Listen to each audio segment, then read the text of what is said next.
VH1 picked 4 independent bands. Put them on the road. Cameras follow us everywhere. We play the same towns, different venues every night. And we live on $20 a day. We only have 2 or 3 days to promote each show. Whichever band can draw the most people and make the most money will stay on tour, and the people who don't make as much will be kicked off and sent home.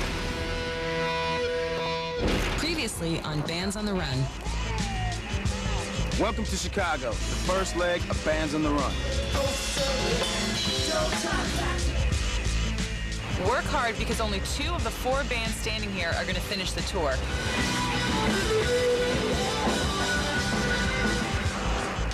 And the next city on your tour is Cleveland.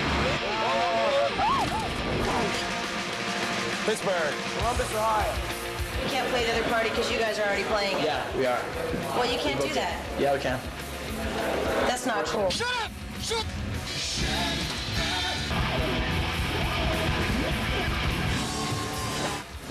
One band has to be cut from the tour. And sadly to say, it's the Josh Dotis Band. Nashville, Tennessee. Memphis, Tennessee. New Orleans. Atlanta, Georgia. Tampa, Florida.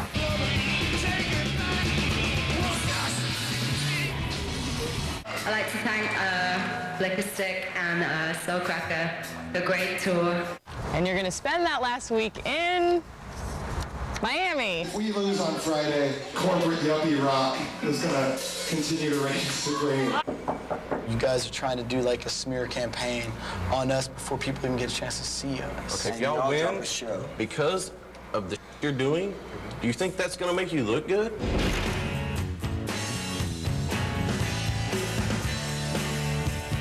Your last show will be the final Battle of the Bands.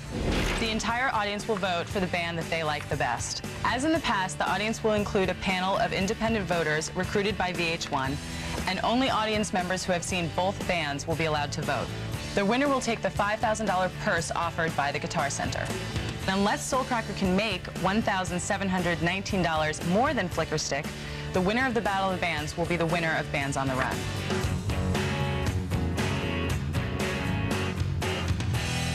I mean, we want to win, you know, but obviously we are so far behind in money that we have to, you know, win the Battle of the Bands. We just want to get it over. We just want to play. We know that it's impossible to make that up, so we just said, forget merchandise. Let's just get people to the Battle of the Bands. That'll be the only thing that matters. There will also be a bonus opportunity on the day of the Battle of the Bands worth $400. One band will get to perform their own rock arrangement of the Star Spangled Banner before a Miami Heat game at the American Airlines Arena. Each band will audition for the Miami Heat events manager. He will choose the band that's going to perform the national anthem.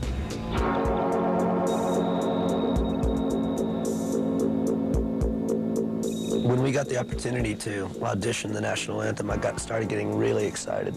I'm the first guy who's going to say, no, dude, that's cheesy.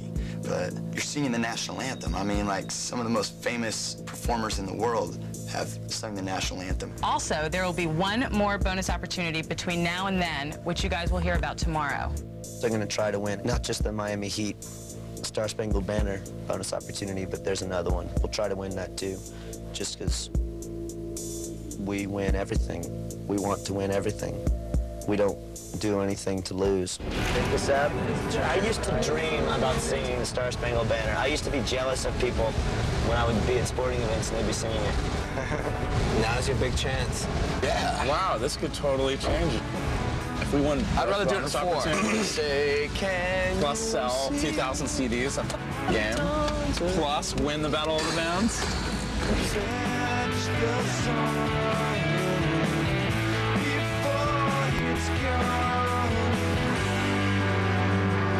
We need to win this bonus opportunity. And what's the most important thing? We jumped right on the opportunity. And the rockets have cleared, and I'm bursting in there. I think that was a good example of how we work. The other bands on this tour aren't the types who would just sit down and say, okay, let's do this song, let's get it done. Why? Because they can't. Because they don't enjoy working together, and they can't be focused. What else are we gonna do? Sit and watch TV?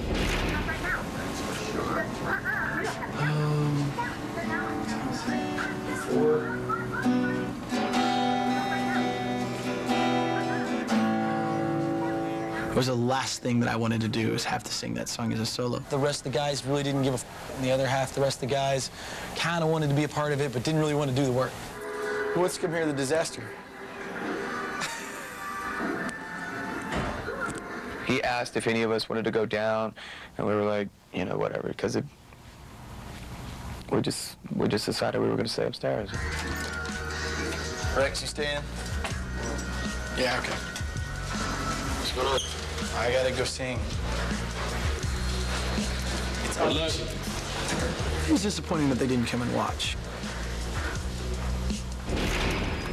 Hi. Hey, how you doing? I'm Brandon. Larry I play Walker. Flicker Stick. Nice to meet you guys. Hey, Brandon, Josh Kramer. Pleasure. Oh, say, can you see by the dawn's early light?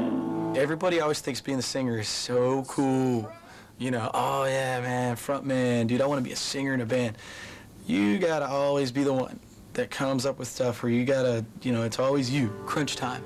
And the home of the brave. Something like that, yeah. So, anyway, that was my version of the Star Spangled Banner. That was great. I'd sing about Canada, but I only know a couple of the words. I thought I did well. I don't think it was the greatest job, but I didn't screw anything up terribly. How was it? No. When Brandon only came down to play for Flicker Stick, I was pretty sure that we'd get it. No, they didn't even come and watch me, dude. I think that they probably have problems working as a band. Oh, say, can you see by the dawn's early light what so proudly we hailed as the twilight's cast? I thought I played it really well in the audition. And the home of the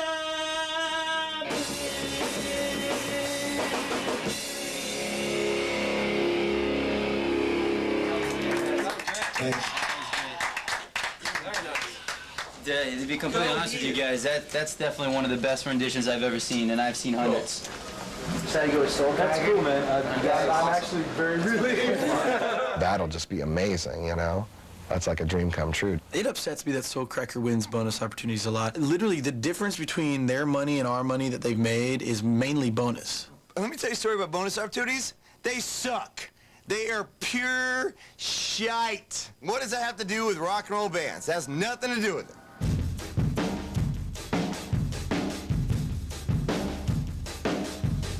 One of the hottest and newest clubs in South Beach is hosting their grand reopening. Yeah. One of you bands will have the opportunity to play at this event. There's a fashion show that you'll be playing during. The gig pays $200. This is a great opportunity to promote your appearances at the Battle of the Bands. I was pretty excited about that because it was going to be a fashion show with models and stuff, so. Be the first band to find the club and confirm your booking with the club's director of operations, and you will win that opportunity. A club in Miami.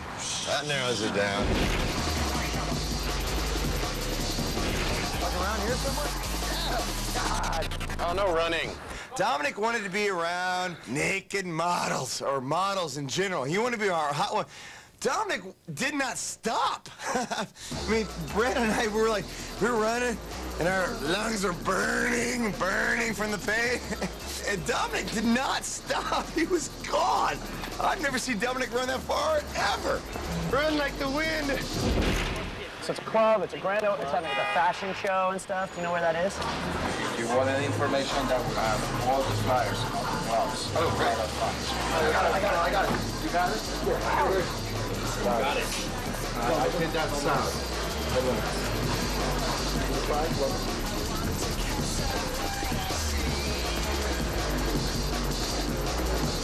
made a mad sprint down South Beach to get to the Goddess. Rex found a flyer on the ground, and then we realized we'd run the wrong way. 681 Washington Avenue.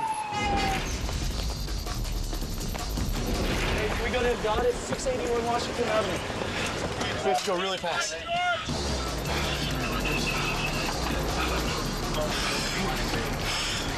Elbows all right. Booking agent? Yeah. Hey. Good, how are you? My name's BC. DC, nice to meet you. Dan Soulcracker. Dave, nice to meet you. I'd like to confirm our booking for today. Absolutely. Thanks. Glad to have you. Hey, what's going on? Turns out we ran completely the wrong direction, and we missed the opportunity. So Soulcracker got the gig. God, I'm pissed off. You know, I wish we'd have won it because I think that would have been really cool. It was a neat opportunity, really cool club. You know, it's going to look great on TV and we're not going to be on it. Except for sitting there going, man. Turn around for like a couple seconds, and I hear the fight. I'm sitting there. Shut the... The opportunity itself was to play a party during the fashion show at a club called The Goddess.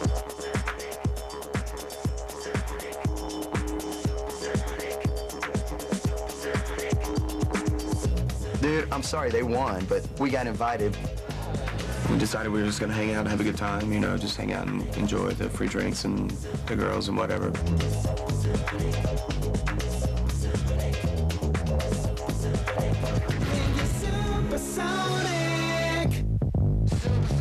Yeah, we're the band called Soulcracker from San Diego, California.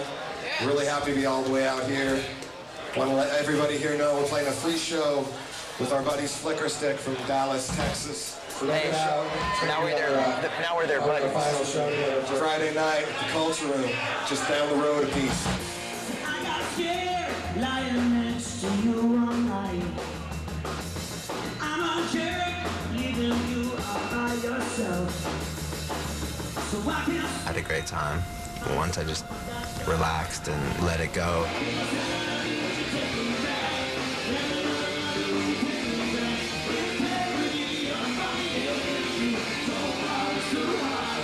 We played a really good set, and people liked it, even though it wasn't a typical like rock audience.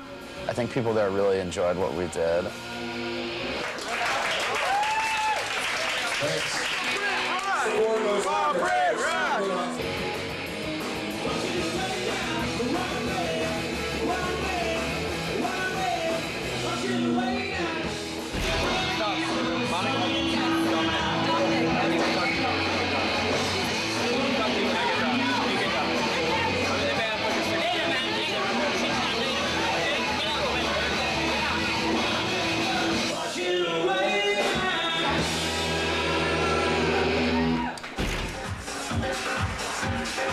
So as the night went on, the club fills up. We got drunk and hung out and got to watch really hot models.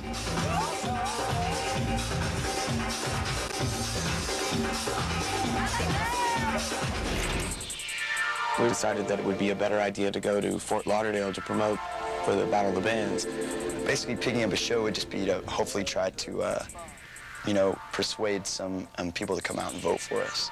We're going to Lauderdale, we're going to club, hopefully play, and get there. No, I say we just promote. We're all trashed. We have no business to go and play a show. I'm looking at Dominic, who's asleep. Dude, Dominic was just fine when he was in the club with a bunch of models. No, if you were promoting your meat right now, you'd be awake. Exactly. And that's my point, is when we say play the drums, oh, I'm too drunk. But if a chick said, come home with me, you could here until 7 o'clock in the morning. And that's up. So wake the up.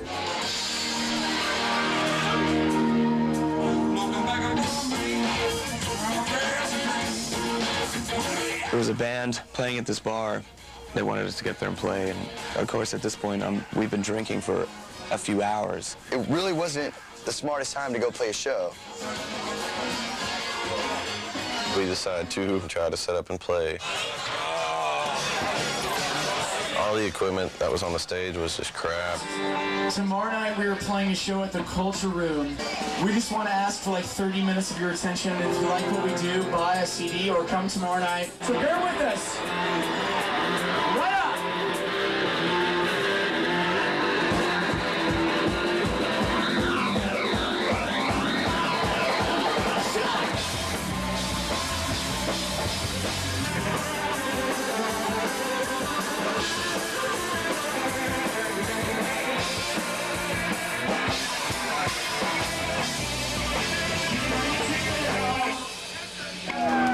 I'd like to apologize on behalf of our drummer, who we woke up about 5 minutes ago. Corey's biggest problem is he doesn't know when to shut his mouth.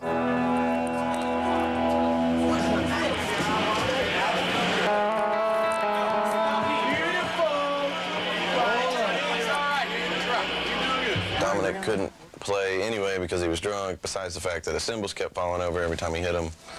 It was just a disaster. We should not have played that. We should not play that show at all. This should not have happened.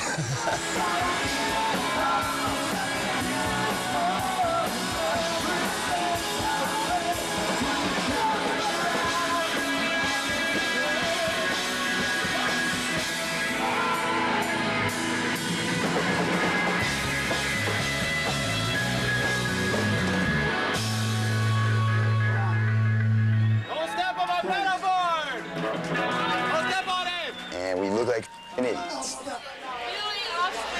Ah, no, we don't know any Offspring? No. It's falling apart, and I can't play. He's yelling at me because it's falling apart. I'm not yelling at you. I was trying to fix it. Apart. Y'all gonna do this on national TV or? I remember the first time I had too many shots. You don't understand. These shit are falling sideways. I can't hit them. Shut up. Been an animal. I guess we're done. Drummers are on the ring. We had a bad show. We go back to the hotel, and Corey and Dominic start fighting. Just starting to feel the pressure, I think, you know, thinking that maybe they're gonna somehow beat us in this thing. All I know is I turn around for like a couple seconds and I hear the fight. What is wrong with you? What is wrong? You hit me. That's wrong, mother. Hit me. Drunk and it's irritating. You hit me. Oh, I'm irritating you. You irritate everybody every minute of every day. Corey, it's not the time to do this. Sitting in Walk beer. away, dude. Walk away. Not the time. I'm walking away. That's disgusting with both of y'all. Wow. Yeah, pick tonight. Pick tonight, both of y'all. I don't give a what it was about. That is Corey's world. It's Corey's world. This is not the night to do this. All I'm saying is, don't fight with me over the... I'm not fighting with you or you. Y'all are dropping the ball at the wrong time. Both of you guys. I felt like we'd done so well, and then the very last night before Battle of the Bands, this has to happen, a fight. Ruin everybody's careers, dude. I'm going to bed. I want to go to bed. Good. Then shut up. Please. I didn't say a word. I'm bleeding. I got... Idiot is what you are. Oh. Dude. Someone's killing your murder. Come on. I'm not. Brandon, let me go. Let me go. Brandon, let me go.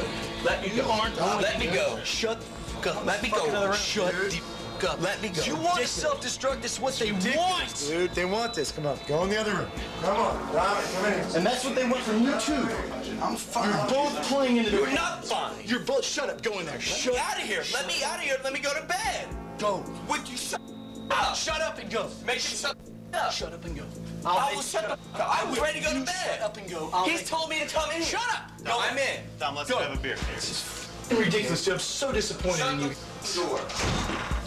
This is finally going to be the Battle of the Bands that we win.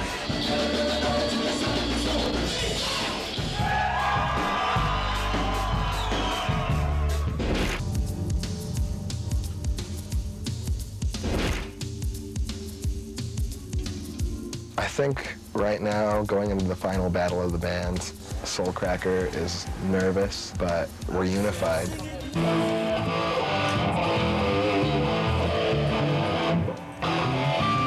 This Battle of the Bands represents not just this tour's work, but 6 years of work. Nobody was really talking to each other the day of the show. Like, I think everyone was nervous and a little bit uptight. So, you know, day of Battle of the Bands, we were all pretty quiet and kind of stuck to ourselves. I think we all knew we could possibly explode in any second. Don McCoy did not resolve anything last night. I'm just really kind of embarrassed that it happens on the very last day. I really don't know what it's about. I think we're all just a little frustrated, a little stressed out. Got a lot of pressure on us right now, and you take it out on the people you love best.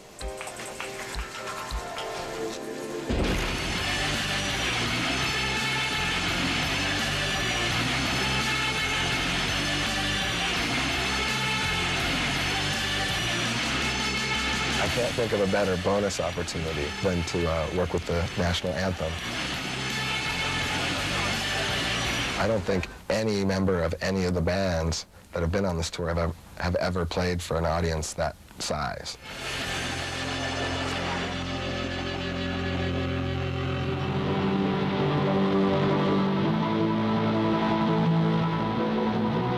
It was cool that my dad was able to come down and see us play the national anthem in front of all those people. But impressing him means more to me than anything. 20 seconds. My mind and my spirit are as one. Ladies and gentlemen, please rise for the singing of our national anthem. Tonight's band is from VH1's Bands on the Run, and such to do a warm heat welcome to Soul Cracker. Oh, say, can you see by the dawn's early light what's so proud?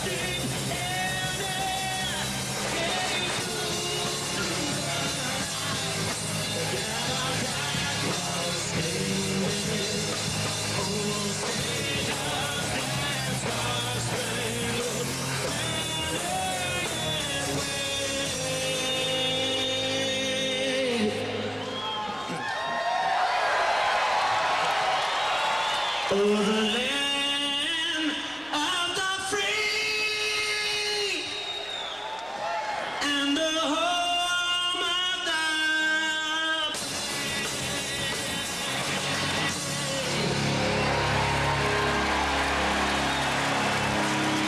Soul Cracker. Did you see everybody's faces when we came in rocking?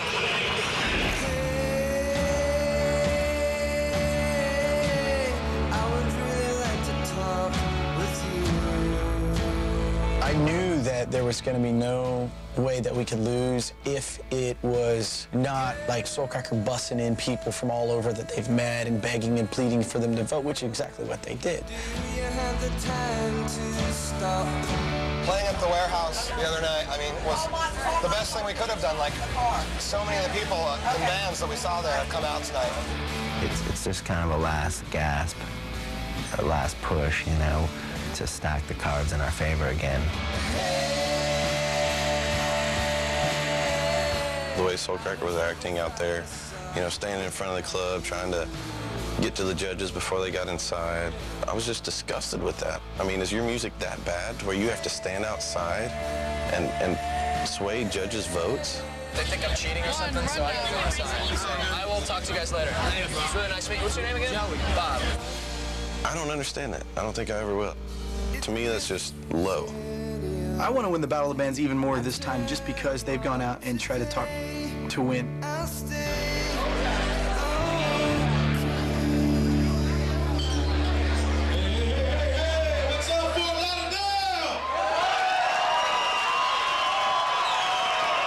is finally going to be the Battle of the Bands that we win. And why is that? Because we busted our ass in this part of town, and the community here is incredible, and they all came out to support us tonight. Can you give a nice welcome to the band Soul Cracker? I'm so proud of everybody, man. I'm so proud of you guys. When we walked onto the stage, it was a crowd that was ready to hear Soul Cracker.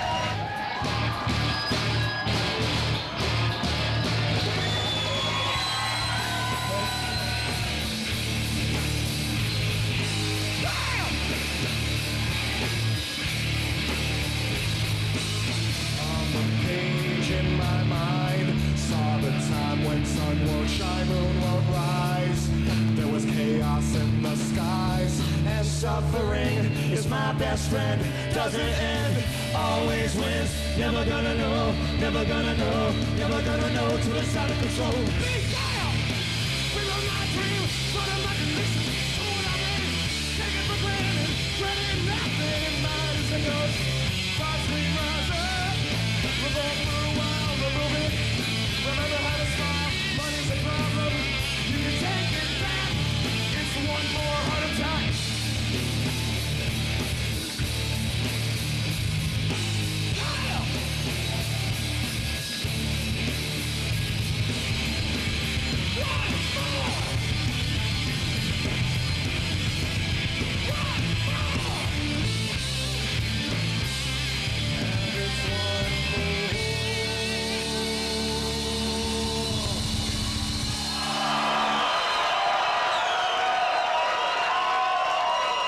Soul Cracker forced themselves onto a heavy crowd. Like, you like heavy music? Here it is. We were in a rock club, so we played a rock show. They had their own mosh pit of 3. First of all, mosh pit is done. There's no mosh pit anymore. Mosh pit is stupid. It was the perfect set to play for the judges and the audience. Relive the good times, cling to the past, with the 21 guns to lose, and a flag on in half-mast. I can't take away the memory of the one that you loved last, but I can turn this picture into ass. Just before the night, just before the rest, never see the light of day. Anyway, just one photograph, there's more to this picture.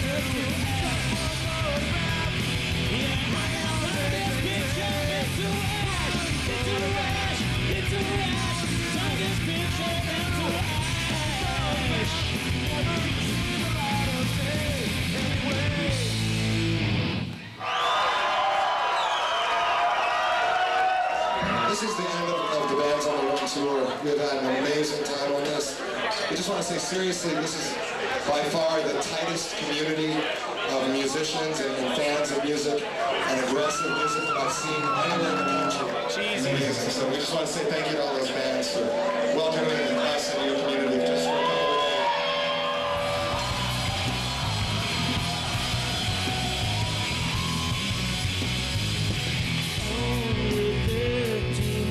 From here, there's a common testing the atmosphere. A second sun for everyone. Brave and bright and misunderstood. I want this to happen. I'm staying with you.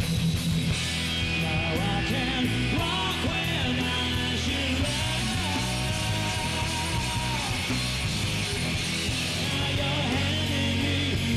Reality, I'm standing still. You're flying away from me. Staring at the sun, flying away from me. Staring at the sun, flying away from me. Staring at the sun, flying away from me. Staring at the The vibe in there was just amazing, and like I never felt so appreciated or so at home, and like I can't thank those people enough. It's amazing. I'm so happy. I mean, I feel really acknowledged finally. I would vote for Soul Cracker. Liquor Stick, love them.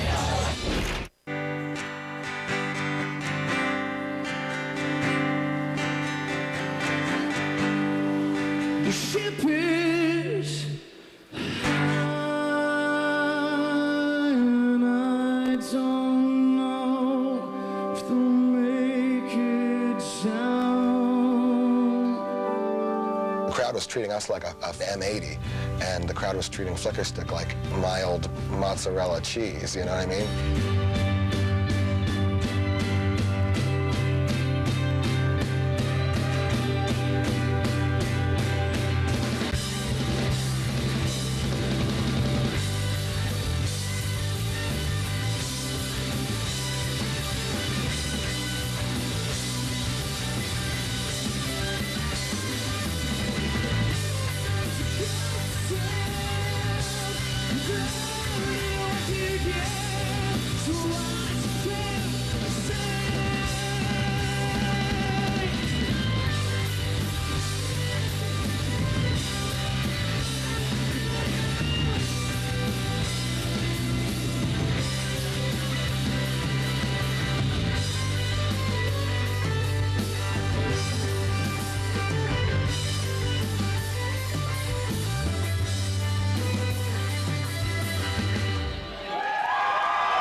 Soulcracker, man, yeah!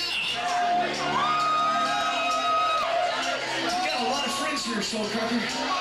I guarantee you, if there's people booing us in the crowd, those are the people that Soulcracker buddied up with and brought and told them, man, y'all gotta go cause havoc while they're on stage and make it like a hostile crowd so it freaks them out.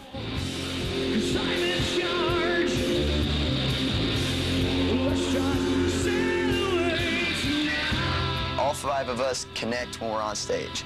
There is a connection that is undescribable and undeniable.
I just heard this humongous roar of like applause and cheers, and it was something that I didn't expect. I thought it was going to be the other way. The music is healing, and the experience of playing it heals us.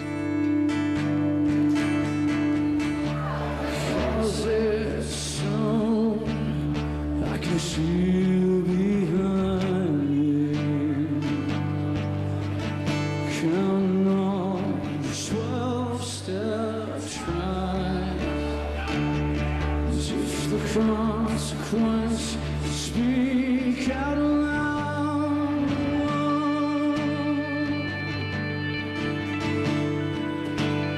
Yes, you shall. So this is an audience killer if I've ever heard one. If they go over 40 minutes, then people who leave because of it better count. Their vote better count, because that'll be tough.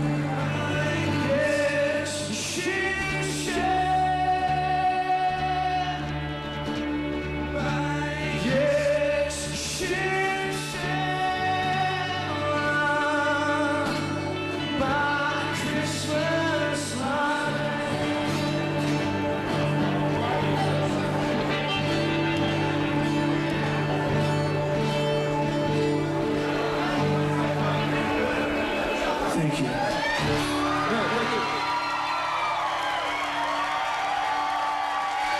Going back to Dallas, a happy man.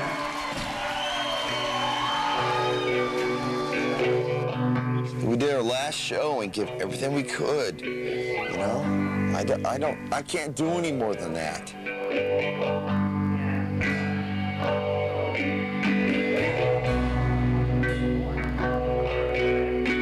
Let's get it one more time for Soulcracker and Flicker Stick. Now it's time for you to decide which one of these two bands you think is the best. Thank you all for coming out tonight. Have a good evening. Remember to cast your vote.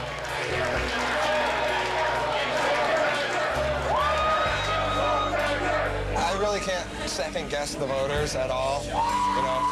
But what I can say is, like, I know the guys in my band, like, they all play their instruments with more proficiency than the guys in Flicker Stick. I would vote for Soulcracker because they had the energy, they had the drive. I thought Soulcracker had better material.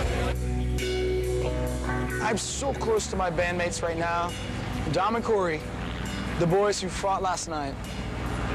You know what? I think that fueled this fire, and I thought we put on an amazing show. I'd have to go with Flicker Stick. They have a better execution. They're ready. Soulcracker, fun band, a lot of energy out there. Second band, Flicker Stick. They know where they're coming from. My vote always goes with the band who plays in their heart. Flicker Stick, loved them. Great songs, fabulous. Soulcracker, lots of energy, like that too. After the Battle of the Bands, we were told that we were going to go to a secret location to hear the final scores and who won. I think Flicker Stick are going to use that whole Beastie talking about us thing and, like, use that as an excuse for the whole reason why they lost the show. Right, because it's inconceivable that they're as good as they are. They're a bunch of pussies. Yeah. And they're going to be drunk, lying on the floor, crying. Whether they win or lose. They're going to be whimpering and being a bunch of little panty wastes. And I have to start kicking some ass.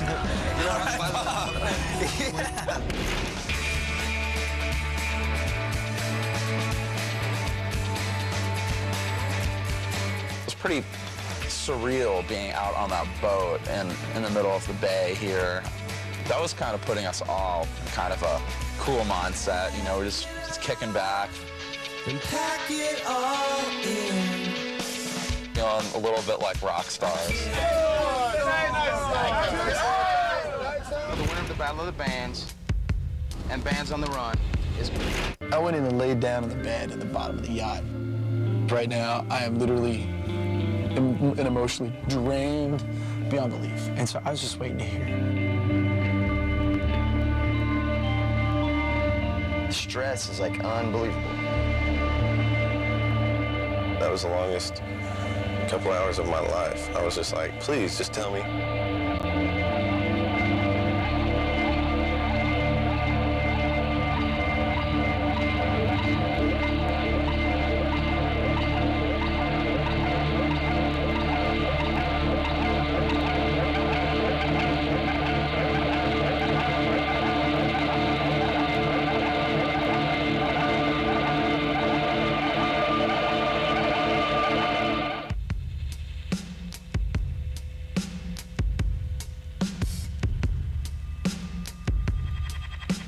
Flicker Stick. Soulcracker. But it's been a long road from Chicago to Miami for the both of you. You should both be very proud of yourselves for making it this far and for what you've achieved. All the totals are in for the entire tour, and here they are. Flicker Stick, $6,947. Soulcracker, $10,894. That's a lead of $3,947 for Soulcracker. Now on to Battle of the Bands.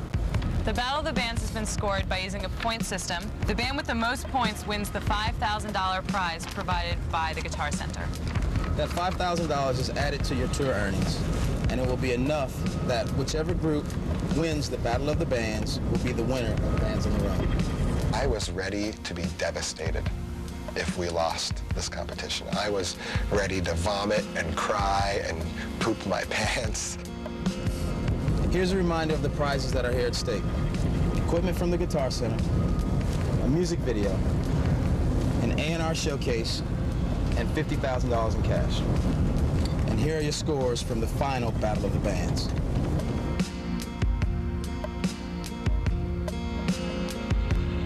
Soulcracker played first and got 185 points. Flickerstick played second and got 218 points. So the winner of Bands on the Run is Flickerstick.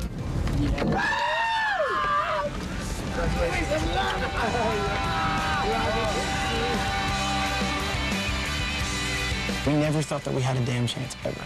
And for it to turn out by music, we won for all the right reasons, and that's why I'm so proud of the band.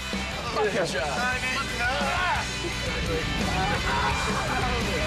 I'm proud of everybody in my band, especially all the things that's happened.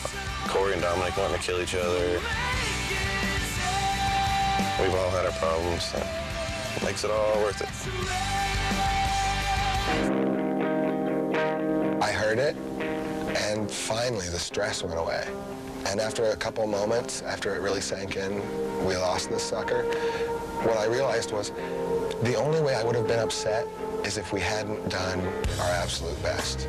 I was surprised that we lost, but not hurt. I didn't feel that Flickerstick didn't deserve it. I was frustrated that my band lost, but not frustrated that Flickerstick won. I'm so grateful for these guys to let me in this band because I think these songs are so good. I'm not crying for you. If I was a judge and there was a band like my band and Flickerstick in a Battle of the Bands, I could very possibly vote for Flickerstick. I think they're incredible. I'm proud of the guys in my band. I think we grew closer together as a band because of that goal that we all had. We've gotten so much more out of this past 2 months than any prize could give us.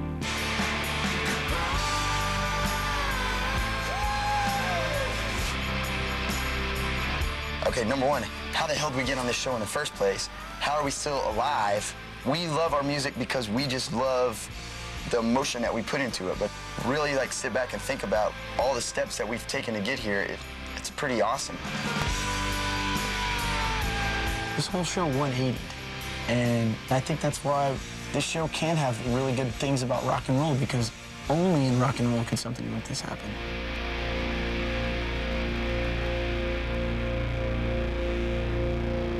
I know I made some mistakes on this tour. I have a lot of guilt now. Things are on the verge and everybody's getting excited. There's all the hype of Bands on the Run, and we need to have an album that's good enough to stand next to that. I don't think that Maya wants to be a part of the Josh Dotis band. This is the best place in the whole world. South by Southwest is a music industry convention. When I'm with all the other bands, everything just feels really normal to me. You so rock. You are so rocking. You rock it the most. A warm welcome to Harlow. Everybody hates us. That's one of the fun parts, playing to change people's minds about us. The coolest thing that this show can bring, the chance for all the bands to live out their dreams. For more, go to VH1.com.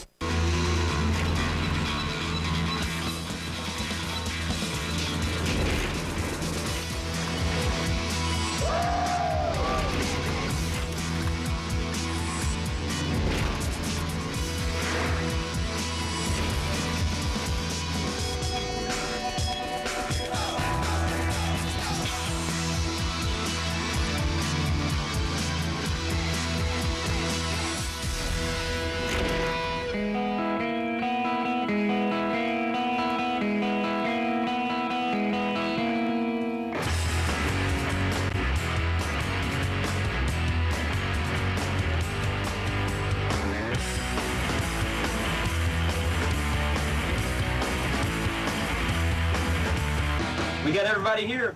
Might not make it, mama. We don't fight that much.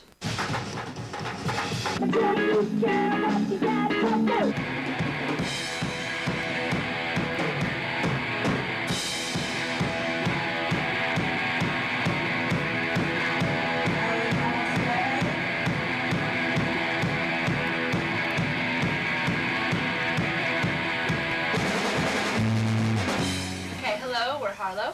I'm Rachel, I play rhythm guitar. I'm Sinead, I play bass. I'm Rebecca, I'm the drummer and stunt coordinator. I'm Amanda, I sing and I play guitar. All of us have such different backgrounds. I mean, where we grew up and also our parents and our cultural backgrounds are just couldn't be more opposite. It's amazing. And so we kind of learn. I mean, I've learned a lot of stuff from Amanda. Yeah, Amanda's a big influence on all of us. She said the higher the heels, the shorter the skirt, the more tits, the better, you know. Ladies and gentlemen, Amanda. Hi. Being in a band is very is very sexual. I mean, being on stage is a very sexual thing. You know, like when you're performing, you're like f***ing the audience almost. Fluffy definitely had groupies all along. I didn't get into it for the sex, but the sex is like a nice part of it. It's very entertaining and kind of creepy sometimes. You know, I remember once I slept with somebody in London and we were both in the bath and just like messing around. They were suddenly just like, oh my God, I can't believe I'm in the bath and I just did it with someone from Fluffy. And I was just like, ugh. What was the biggest fight or disagreement we ever had? Well, that has to be the band name. We've had so many band names, it took us a whole year before we actually got one we agreed on, which is, of course, Yes. Harlow. We've gone through a lot of mutations as a band, and one of them was Rebecca's famous one, which was Tuna Sandwich. I thought it was a good name. Rebecca's like the little sister, and she's so goofball and makes jokes all the time. I'm a total fan of music. I love music. It's been within me my whole life. It's something that is with my family and friends, and I think that what I've found with this band is magic. And the way I look at it, if I can make a living and pay my bills and maybe one day buy a nice house and stay within this friendship that I have with these girls and be able to travel, like that to me would just be the ideal situation. Shireen's the rock star without a record deal. I had one. Penny Dreadfuls, one good thing I will say is I'm proud of the music that we made together, and I think that we were a good band, and it was real music, and everybody was really good at what they did.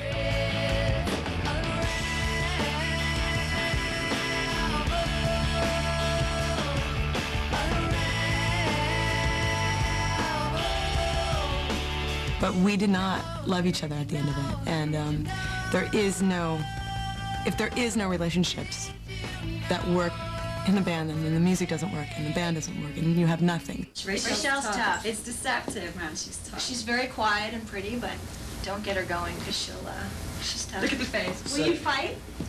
Are you fighting? Yeah, I'll be down to fight. She's got my back. Oh, yeah. She's got all her backs. The last time I got in trouble was when I was 18, and I got a real taste of what I was headed for if I didn't clean up my act.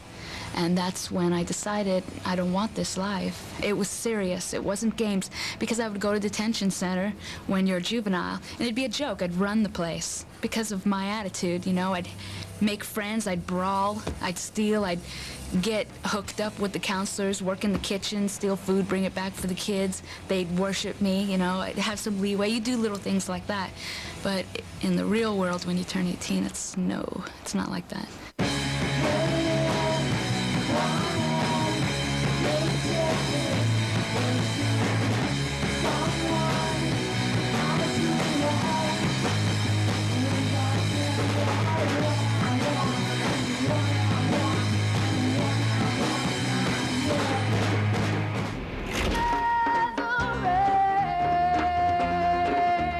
My name's Tony.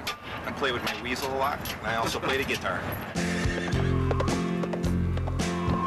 Yeah, we like being the center of attention. Here we are, drinking beer in front of a camera. Celebration ends without a sound. The friends, they're not around, and you find you're all alone. This band's been about 2 years. Well, coming up on 2 years. Well, I kind of started the band with Corey. I mean, I called Corey and was like, hey, man, let's do this because I was in this other band that I wasn't singing on. Rex is a new addition. Technically, I'm not that great a musician. I mean, I can play some decent guitar, and my background vocals are okay, but every other band that I tried to front, tried to be the songwriter, just failed miserably. I replaced the guitar being in his hands. We've been in the band, taking the guitar out of Brandon's hands, making him more rock star up front, has totally brought us up a new level. Well, before Rex joined, I was, you know, up there where he is now. You know, now I'm back. They pushed me back. You know, my ego is much smaller now. So I just kind of, you know, took it in stride, stepped back. Now I don't move as much on stage anymore. Yeah, now I just kind of hang back in the back. Kind of pissed me off when they pushed me back. I was a little pissed about that. Rex is a great guy so far. It's the ones that I've known the longest are the ones that I can't deal with half the time, or don't want to deal with me, or they don't want to deal with each other. Dominic's probably most likely to try to beat one of us up late at night. Alcohol fuels the fire to his hostility, and he's like, and he starts flipping my switch, and he starts flipping my switch, and then the explosion No, it's starts. more like when Dominic has about 7 or 8 beers, he decides that the coolest thing in the world to do is kill me. I've been talked to before, just because I get drunk and I get a little rough with words, I guess. But of course, we've gotten in like some heated fights just because belligerent, drunk, as we all get, gets pretty out of control. Dominic and I we're almost too much alike, I think, in certain ways. We both want to be in control. We're both really selfish. We want everything kind of done our way. And that creates like huge problems for us because we're like at each other all the time. I wouldn't get rid of anybody in my band. We talk about it, we get drunk, and we've tried to fire Fletcher, we've tried to fire Brandon, we've tried to fire Corey, they've tried to fire me, but it's like we're pretty much stuck with each other. What we create on stage is so incredible to all of us that, I don't think we could do it without each other.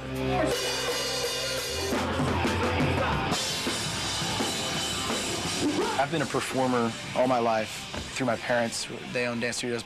I went to school. What does your dad do? My dad's a dentist, or my dad's a, car salesman. Well, my dad's a dance teacher. I got my ass kicked every day. I got it bad because I would dance, and they would know that they'd find out, Brandon and Fletcher take tap in ballet, so Fletcher and I were always getting into scraps when we were little. I did get in quite a few fights. The whole gay thing, you dance or you're gay, and I'm like, no, I'm not. In 7th grade, a big, huge guy, came and called my dad or whatever, and I kicked his ass. And nobody ever messed with me after that.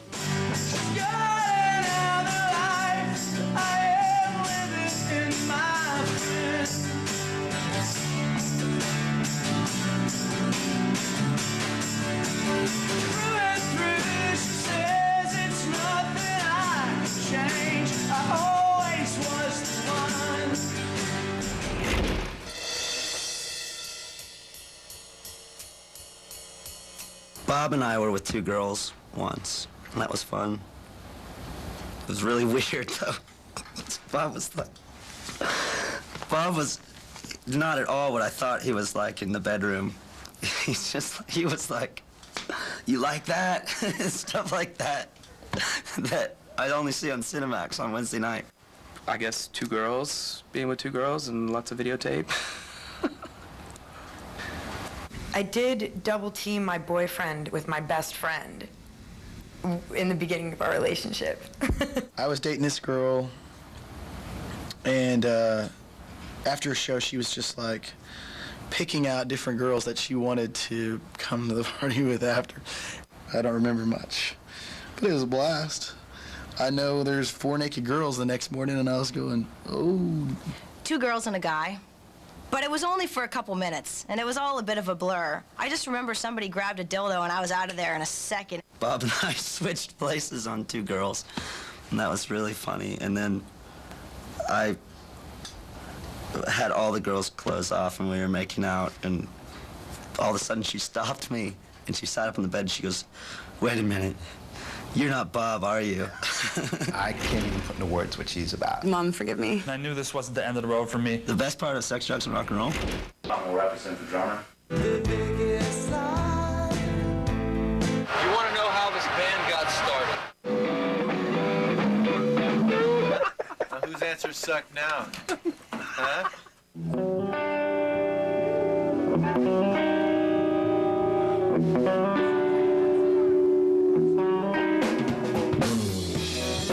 What's the name of your band? Soul Cracker. Soul Cracker. How did you guys get together? In college. Raleigh Sutton Althazer III, and I'm 25, and I play guitar and sing in the band. My name is Brian Francis Ellery, but all my friends call me Beastie, and I'm 24 years old, and I sing songs in the band. Bob Hamill, I'm 26, 26. I'm a drummer, and I sing. I'm Ramsey, I'm 26 years old, and I'm the stunt guitarist. And I'm AP Murray, and let's see, I play bass, and I'm 26. I don't know how many people get to spend a lot of time with a couple of core people in their lives, you know what I mean? I mean, you might see the same people every day at work, and you see your family, but it's different than being in a van for 6 weeks at a time with 4 really sweaty, smelly guys, you know? We supported ourselves just doing this for a long time. Like, I think in '98 we played like 266 shows. We grossed like $120,000 that year, so we could live on that.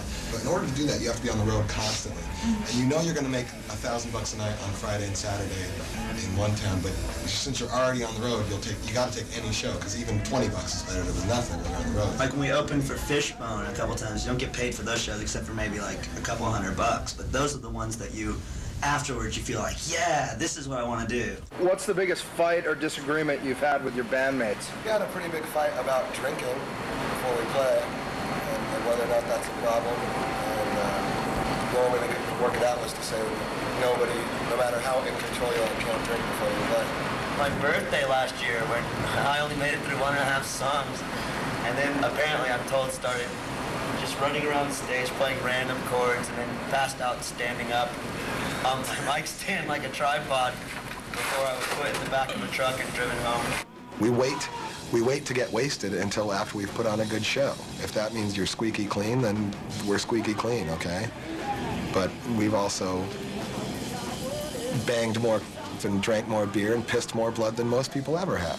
Sex, by the way, is definitely the best part of sex, drugs, and rock and roll. And it's also that's the least mythy part. The best part of sex, drugs, and rock and roll? Rock and roll, definitely. There's too much drama with the sex, and you end up making all your friends angry with the drugs. People think you never after work, and you get to party till 4 every night, and hookers are lining up at your door and stuff. And I want to kind of dispel that myth. I think we all do. Like, I want people to know that we have to look under the seats of our van for change for a bag of Fritos when we're on the road, you know?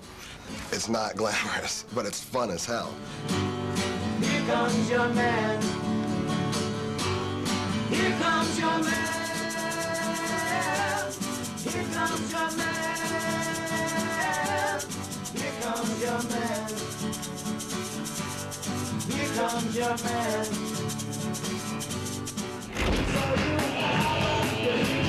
You don't think that was the worst show?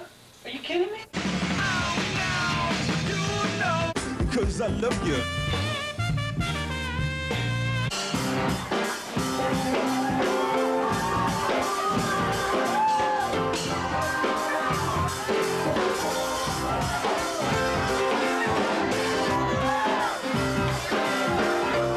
I'm Josh. I play piano and sing lead vocals, and 27, just turned 27. I wasn't really that popular kid when I was a teenager, and managed to find not only, solace in, but also, something I was really passionate about in piano. In some ways, I think that did make my peer interactions a little harder at some points, because I was used to being a very enthusiastic, wide-eyed kid, not really focusing that much on what was cool. And I got burned for it at various points in my childhood. My name is Jojo. Play the drums. I'm 29. JoJo used to play with Kid Rock, which in and of itself says a lot about his playing, that he could fit in and be Kid Rock's guy as well as our guy. I knew how good I was, and I knew this wasn't the end of the road for me if I was in Kid Rock or not. As far as I'm concerned, whether we get this show or blah, blah, blah, this band is going to do something. It's not like I feel like I missed out by quitting Kid Rock. It's like, honestly, my taste was changing from that style. I was told I was getting into a rap project. Then when I got there, it was a heavy metal band, which in my opinion wasn't as good as the one I just got out of. So it's like, you know, I was kind of lied about what I was joining anyways. But I had a lot of fun, don't get me wrong, and I still talk to the guy when I see him. I'm Maya. I'm 22, and I sing backup vocals. Maya, I mean, I can't even put into words what she's about. Her voice, if you was to hear her sing, she's gifted. You know, she's gifted. I'm Adrian, I'm 24, and I also sing backup vocals. When you're in a band, you're surrounded by people that you really care about. You know, they're like brothers to you or whatever. They're talented, they're funny, you learn how to get along with them. They're amazing people. I mean, you're going to respect them and appreciate that they have something amazing. And you're going to be attracted to it to an extent.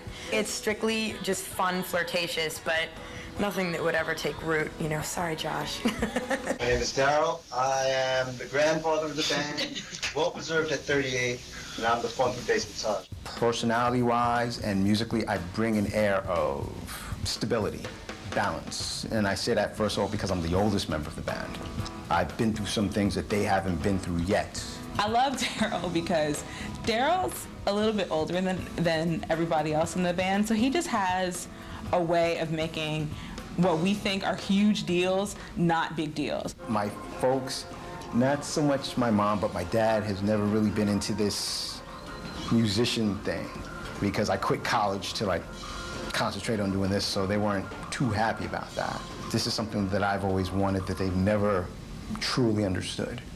I think, too, as a band, that we really just want to make good music. That's why we became a band, and that's one of the more important things. Like, I would rather be a good musician playing music that I love than, you know, making $1 million and playing crap, you know. I'll take the $1 million.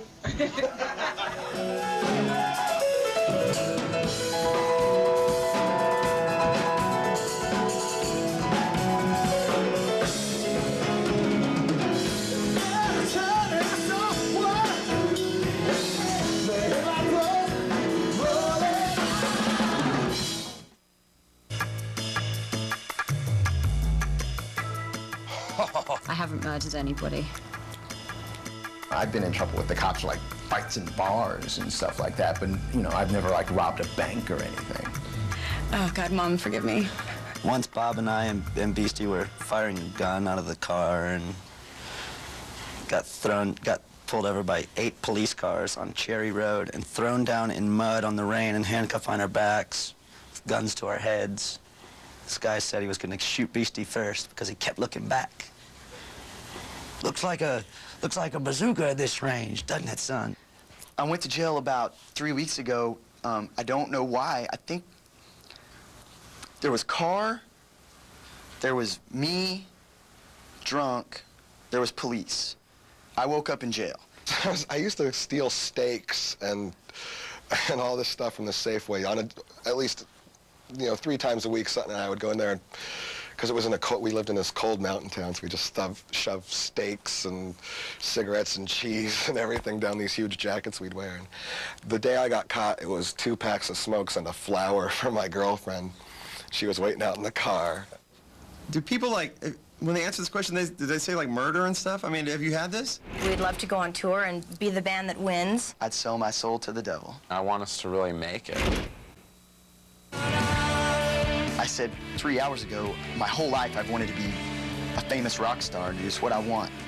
And I'm going, is that what I want? Or do I want to say, screw this and go marry my girlfriend and, you know, get a real job and just be a guy? But I want to be a rock star. I'd sell my soul to the devil. Ideally, we'd love to go on tour and be the band that wins and kick the other guys' asses and, you know, just have a really great time and hopefully get some recognition out of it and come back, and then maybe we would be in a better position to get a manager or in a better position to maybe sign a record deal or, you know, kill each other, whatever came out of it at the end. You never know. We're very hard to compare directly to anybody else, and unfortunately, that's a really important part of making it in the industry. We are a band that needs to have a chance taken on us, and actually being on the show will end up being the biggest chance anybody's taken on us, and hopefully it'll pay off. I don't know, I just really believe in what we're doing. You know, I want us to really make it, whatever that means. You know, I want us to get to the next level and then get to the next level after that. What may come of this? What may happen? And what's my life going to be? And do I really want it to be that? This doesn't make me nervous. Being interviewed and being on stage, stuff like that, doesn't make me nervous. I love that kind of stuff. What makes me nervous is the thought, like, what if we get this? What's going to happen to me?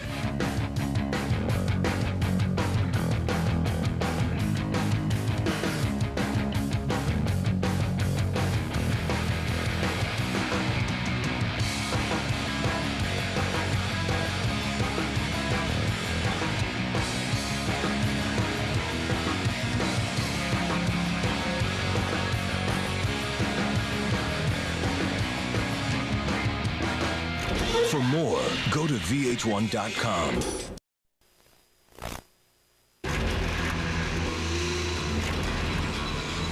VH1 picked 4 independent bands, put them on the road. Cameras falls everywhere. We play the same towns, different venues every night. And we live on $20 a day. We only have 2 or 3 days to promote each show. Whichever band can draw the most people and make the most money will stay on tour, and the people that don't make as much will be kicked off and sent home.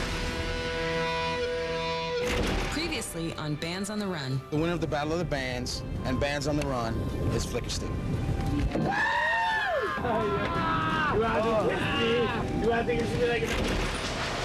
This was over. It's never over. We did it in our way. We totally did this in our way. I still don't know how the hell it worked out, but it did. I'm a pretty happy guy. Take me to the Lone Star State! Ready to go to sleep? We've been on the road for 54 days, and it's been a grueling, stressful trip. Thank you. Thank you. Super excited to go home. I cannot wait to get home. I cannot wait to get home and to see my girlfriend and to try to look very unguilty. I think my plan with Marissa is going to involve begging, pleading, crying, flowers, money, furs, jewelry. I'd rather wait until like the day of the show. It gives me 3 months, and then I can go like, girl, that was a long time ago. I got to come up with some kind of plan to fix it, and I mean, that's a decent plan. I mean decent as in like the planning is just decent. I don't mean it's like decent and like noble. I like my life. I mean, I like, having a wife. I want to go home and be normal. El Dangeroso. Oh, El Dangeroso. LD. He's psycho crazy, man. I think maybe he feels weird and feels bad being out on, being on the show and like being El Dangeroso, and Cindy doesn't really know that side of him. I think she's kind of oblivious to all of this rock and roll thing. She's a school teacher. She's not a real party girl. When she sees this, how's she gonna react? People are gonna point and laugh. Oh. Yeah, it's bad.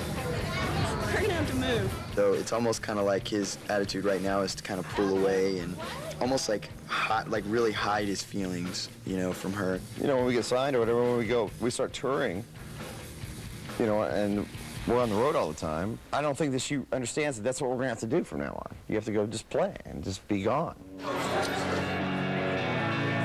Did you get so big? I know I made some mistakes on this tour.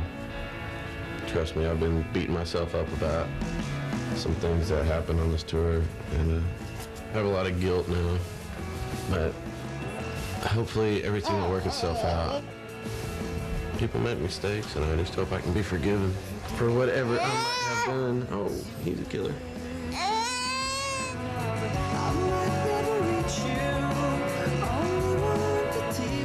I love my family. I love Angela and I love Britton. It's going to be hard, but I think we'll be able to stick together, work through things. You dancing? You dancing already? Brandon, what is that haircut?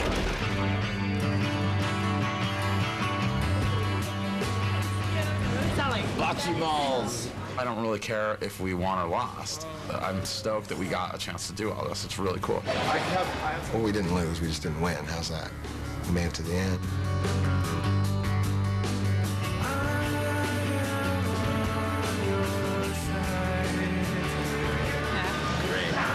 So happy to get Are you guys gonna have sex tonight? We're not waiting till tonight. Everybody get together.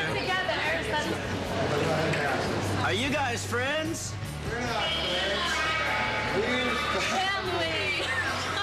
On this tour, I have learned how extraordinary Soulcracker is, how different from the rest of Soulcracker is, because we're best friends, and I'm in one of the greatest bands ever. Is this still my house?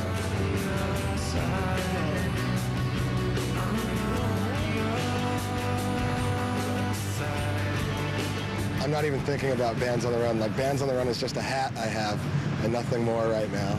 I'm just so glad to be here. This tour was amazing. It was like totally surreal. I'm happy to be here. I'm gonna really relax. I'm gonna take it easy for the next couple of days and try to process like all this crazy stuff that we just did. Doing Bands on the Run was a really great bonding experience for us girls. It was a really big learning experience, especially for Rachel and I. We had never toured before. It just made us feel more confident. It made us feel like, you know what, maybe we can do this, and maybe we can be great, and you know, maybe we can make a really good record, and who knows, let's give it a shot.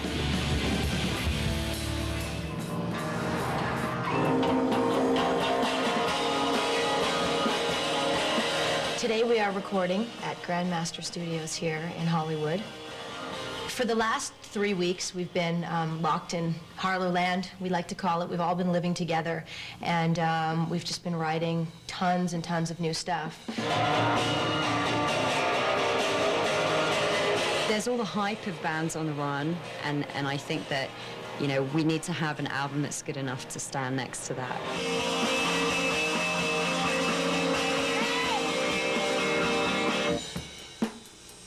Rebecca went too soon. She did? Wrong. Yeah, you guys were wrong. Oh, it's cute. She's so Right. Here's the chorus. La, la, la, la, It la. sounds really good. Thank you so much. Wrong. All right. Does it sound all right? It's really good. It's a bit uneven, but, you know, play it a couple times. I can feel that too. But it's great. It rocks. Pat was in the Germs, one of the most influential punk bands. Then played with Nirvana and Foo Fighters and did some stuff with Chili Peppers. Amanda and Pat toured when Amanda was in Fluffy and Pat was in the Foo Fighters, and they became best friends. I moved out to LA and I lived with him for like a month or two, and we both decided that we were going to quit our bands together, and I quit Fluffy and he quit Foo Fighters. Basically, we always said that we would work together. It was always something we were talking about, but I wasn't getting my together for a long time, so when I did, he offered to produce it. We're just gonna release it on our own and let people find it. We are all extremely honored that Pat is involved in this project. And it's kind of strange because he has been a part of it from the beginning as a friend. It just so happens that he's Pat Smear, and that's really great because that does help our credibility, I'm sure.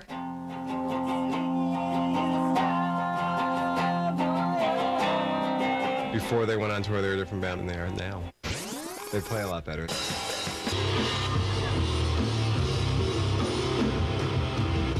I feel like my life is changing because of this band on a daily basis. Every day is an adventure, and it is saving my life. This is great. This is exactly what I've always wanted to do. So good. You know what, as well, like the third verse.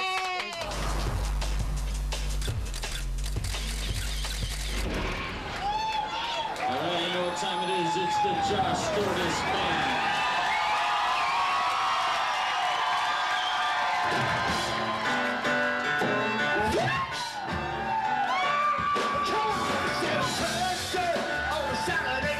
Our career as a band has started changing the moment we touched ground. We've been busy as hell in terms of our regular gig and musical schedule, but in particular getting ready to do our best to capitalize on whatever exposure the show may bring.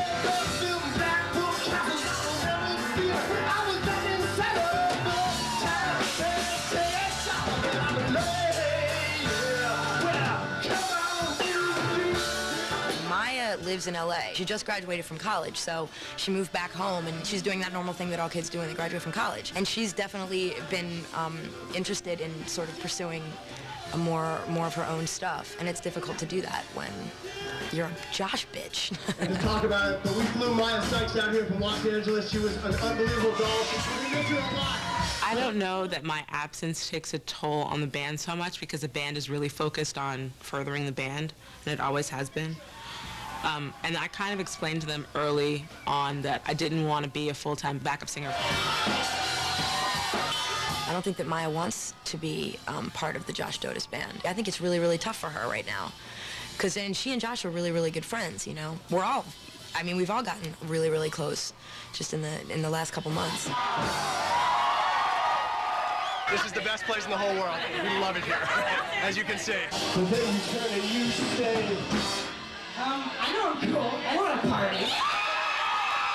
We obviously would love to, get the right kind of record label deal, but it would definitely have to be the right kind of deal. We're not just looking to get signed for the sake of being signed. The music industry are strewn with the corpses of bands that just got signed and ignored. We are the best unsigned band in New York. Oh my God. We are the best unsigned band in America. And you record company people, wake the up, send us a contract. We need the money, all right? This is what we live for. This is what it's about for us. When the show airs, I don't think any of these girls are going to want to have anything to do with me. Austin, Texas, JDB style. You are so rockin'. You rockin' the most. We are in the studio with our future television and rock stars, Flickerstick. Hello, gentlemen. Welcome home. How are you? It's great to be back. Doing the interviews for the press and stuff, it kind of makes it seem like things are on the verge and everybody's getting excited. Based on the stories that we heard, we went ahead and got you some milk bones for the dogs that you use. Well, hopefully people won't frown on us because we're a bunch of drunk jackasses and we like to party a lot. Hopefully they'll be able to realize that the music's actually good and, maybe we'll get picked up by a decent label and start making a lot of money. You guys have a show tonight at the Curtain Club. What time do you go on? Right around 11:45 to 12. Get there early. I would definitely get there early because there probably will be a line, so I would get there early if you want to get in. We're really excited. We're stoked to play, and we're stoked to play in front of all our friends. I think we're going to totally go out there and rock balls.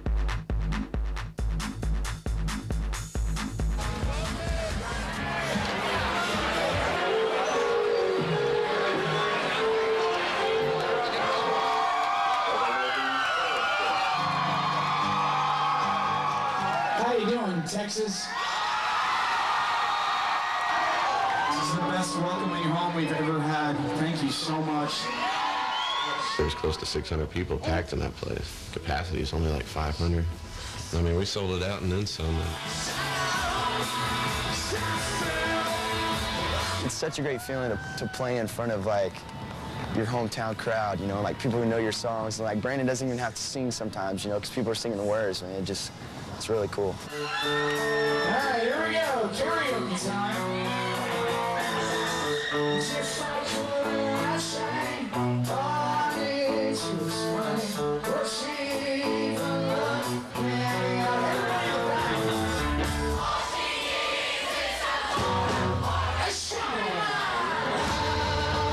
I trust Corey, and I know that, maybe that is naive for me to just put 100% faith in him, but I don't know how else to live. I don't want a boyfriend where I worry about, what's going to happen.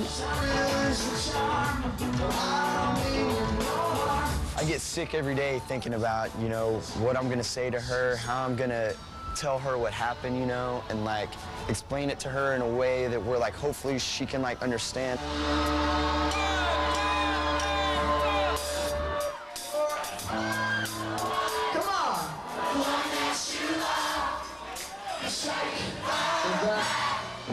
One more time. I didn't know it was going to be near this crazy. It's just kick ass.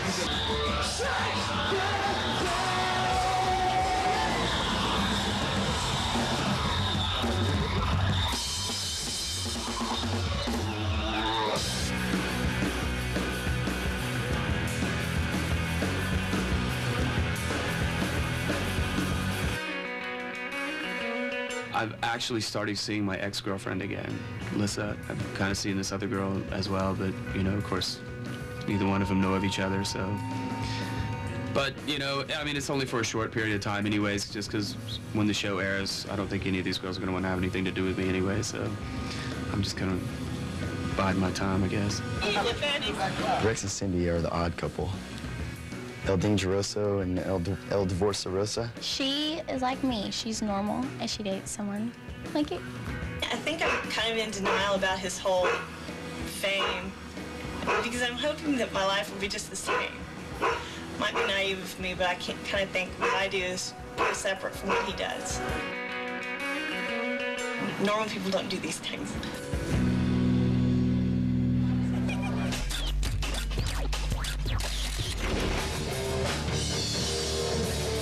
It's always great coming home off of a tour, and it's extra special to be able to play a show at Winston's when we get back. Which one of you will sing tonight a lot?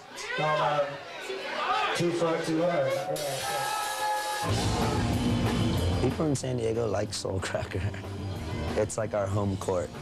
We could go in there probably and play kazoos all night and everybody would love it. Kind of can feel it, like how people are always talking to me about, you're on this TV show, it's so crazy, and I'm just like, whatever. I've been really nervous since we stopped filming the actual tour about the way we're gonna look. We could either be the boring band of the show or we could be like the heroes of the show. I'm afraid of looking like a jackass, you know? But if a jackass I am, then a jackass I shall be. That was a good one, huh? The focus when we were on tour was sell, beat the other bands, kick ass, stay on this as long as possible so we can get the exposure that we need. Now that we have that and that we're going to get that, what I care about now is just working hard on the material and getting that solid. It's just called The Greatest Generation. It's about your parents. I'm starting to feel more confident in my abilities as a songwriter. I think everyone's really excited about having some new material.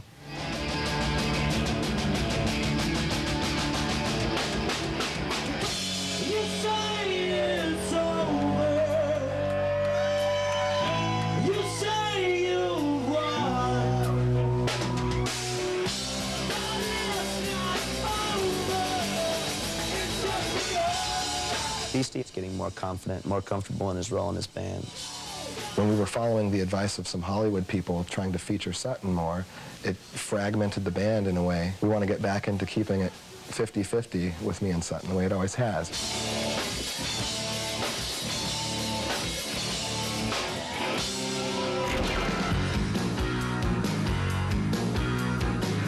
South by Southwest is a music industry convention that's held every year in Austin. Originally what it was a place for unsigned music acts, and it's gotten bigger and bigger and more popular. It's the goal of every independent band I know to get to South by Southwest. We've been rejected for 5 years in a row. We gonna be famous! We out here!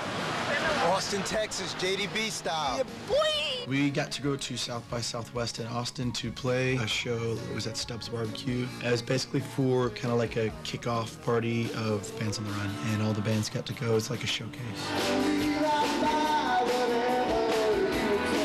Tonight, we're having a big party with VH1 in our hometown of Austin, Texas. High five. Hey! Since the show finished taping at Christmas time, all of us went our separate ways, and it's been quite a few months, and everybody's kind of been up to different things. We miss the other bands. We miss, you know, busting their balls. Yeah, you really like, you rock. You rock. No, you rock. You rock. You so rock. You are so rockin'. You rock at the most. Your TV's beastie. This is Josh Lotus. This is like the best situation to be in right now. When I'm with all the other bands, like everything just feels really normal to me.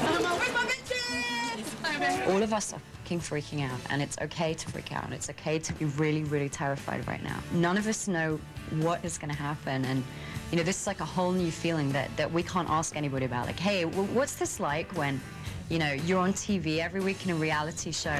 So tell us about the Bands on the Run. 15 weeks. What's it like being on the road, you guys? It definitely made us a lot closer, for sure. Yeah, it helped us. A lot tighter band. It helped us. Yeah, were there any riffs between you guys? Sure, all the time. Yeah, we all hate him. You want it right now? We did a bunch of interviews, and It was like, wow, you know, it's maybe a little bigger than we thought. Rex and I were just talking not too long ago about how our plan is like if we don't make it, we're just gonna kill each other. They have a murder-suicide. Murder-suicide thing, totally. Yeah. With the sort of a gay lover thing involved, but Yeah. we have to work that out. That's the next show.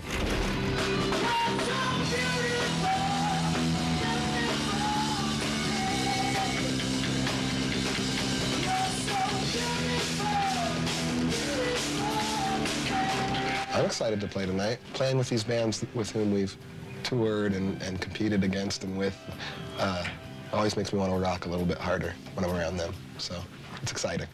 We've gone from like before they were rock stars to behind the music, and now this is like, where are they now? I love to see your weakest moments. I was seeing two of everybody.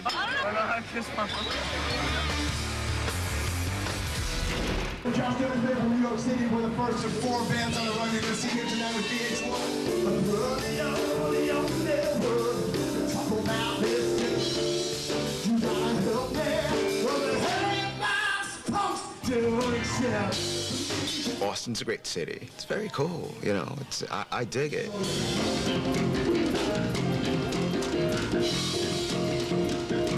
It's just a great opportunity to play something this huge. We got good vibe, good response from the crowd. Was this 110 miles an hour? Absolutely. I mean, this is about as hard as we go. I broke 3 keys on the piano. Thanks a lot. We're the Josh Jonas Band. Stick around. Hello, Austin.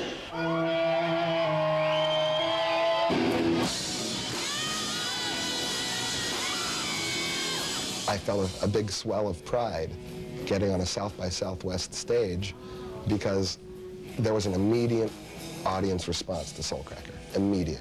The industry keeps telling us that the audience doesn't get it, but they do.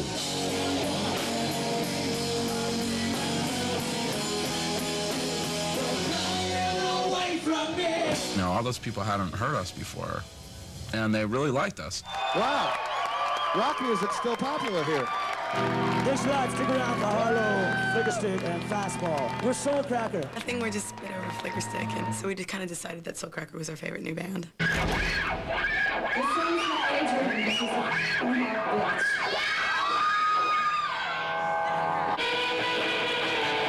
Adrienne rules. She's so rules. She's just like bad, evil woman. It's great. She totally could be a Harlow. Harlow brings out something in me that I know I have, an animalistic side. Tell me what to do. We're not the most talented musicians in the world, neither are we, but they're just rock and attitude and just your presence alone is half of rock and roll. All of the bands performing together at South by Southwest was an eye-opener, I think, for everybody, because we're starting to realize that we shortchanged each other the entire time on the road. We let ourselves get swept up in a competition.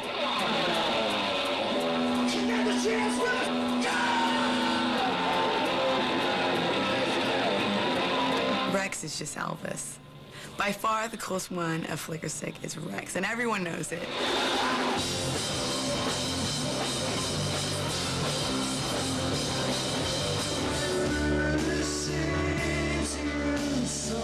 I love to watch Rex. I asked Rex one day, what's that amp you're using? It's awesome. Ever since then, we've been talking about guitar and music, and like, it's really cool to see him. And we're like hanging out and having a great time. Rex jumps off the stage and really plays like a maniac.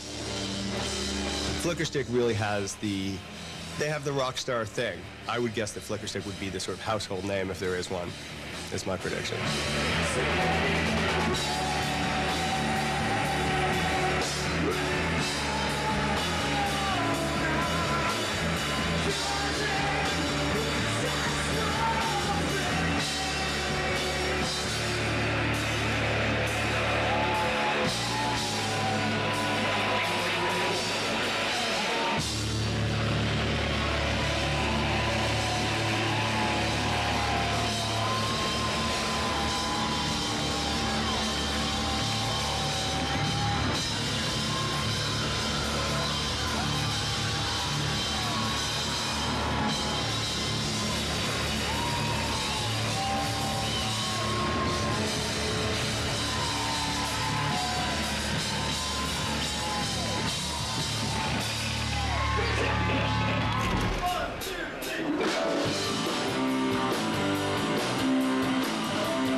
I watched Fastball.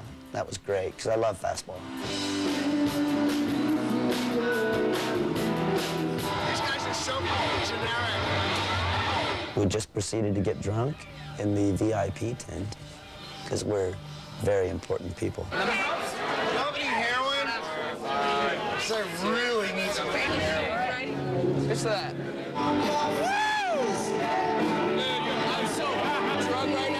I think Bob's a lightweight. I think he tries to be really rock, but I think 2 cocktails and, you know, he's calling for mommy. Bonding drummer. I love this. I love to see you.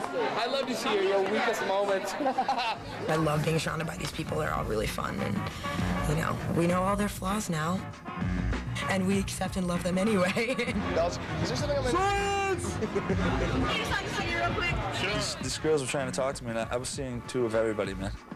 This is Daryl, and this is Bob San Diego. Where in the world is Bob San Diego? Well, he's right here. What do you ask me to step up to?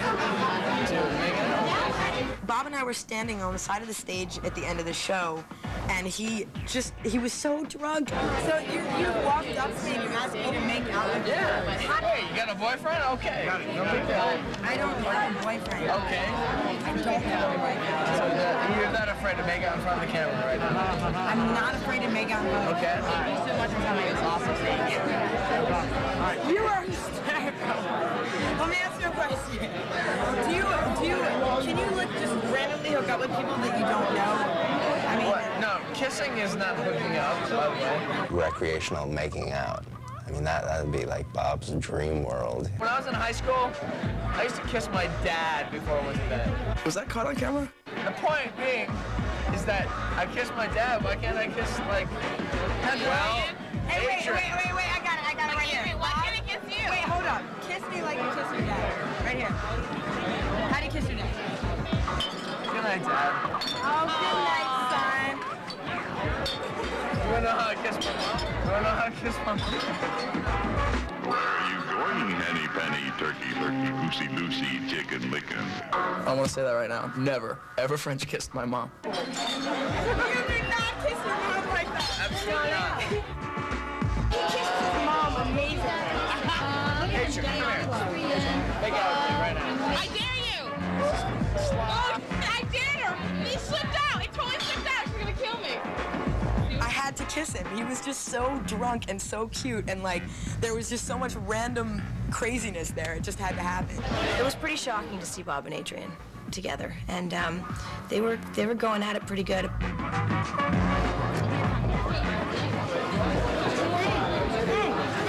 Oh God, I love it! I dare you! Dude, I totally undare you! Adrian! Adrian, I undare you! I undare you! I'm very sorry about that. I really am. Josh is calling me slut cracker. Oh, we're gonna have lots of sex, aren't we, Adrian? Adrian and I are gonna screw. We're gonna screw like mad minxes. As you can see, that's definitely gonna happen tonight.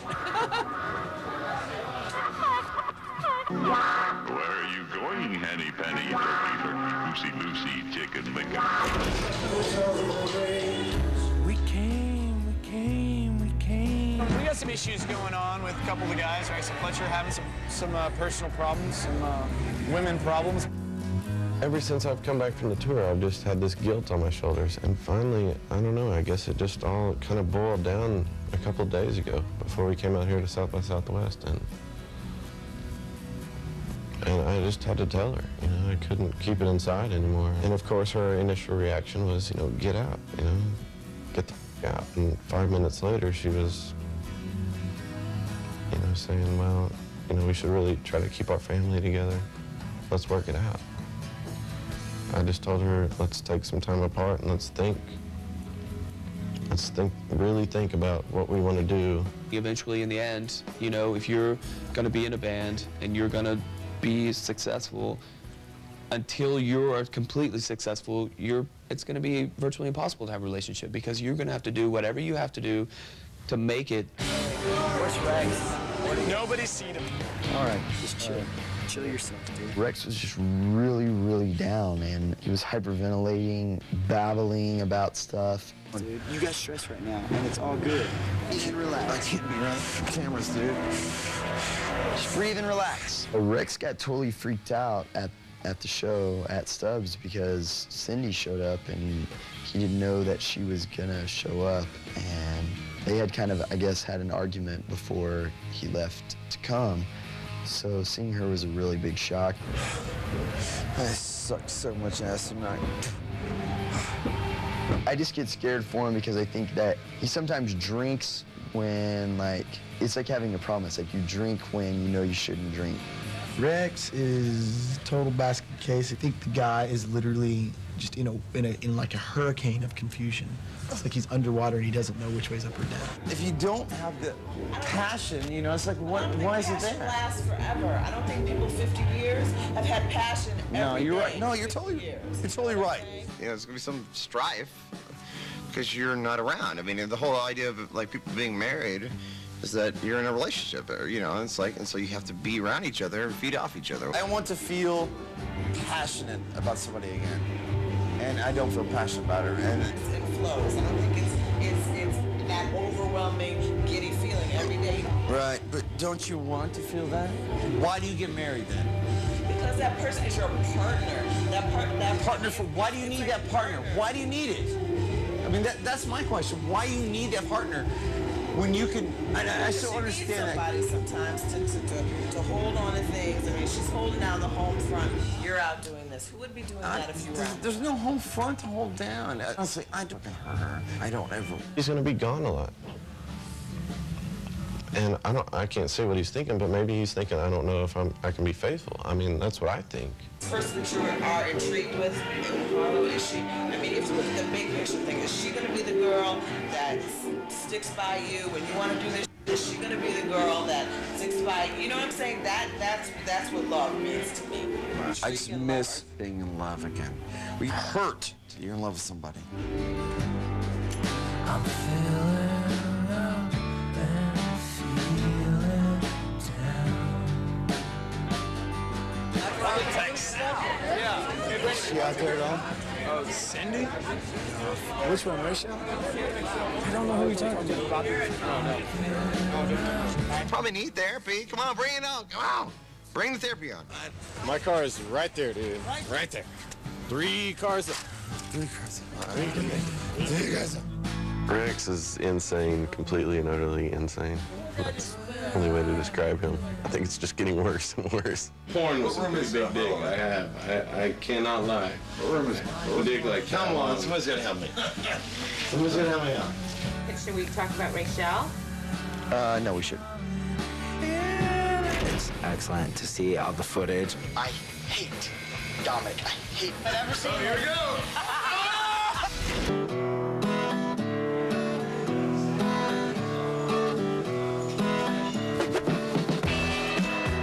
Soulcracker is attractive because they're funny and they're intellectual. They're just super, super fun to be around.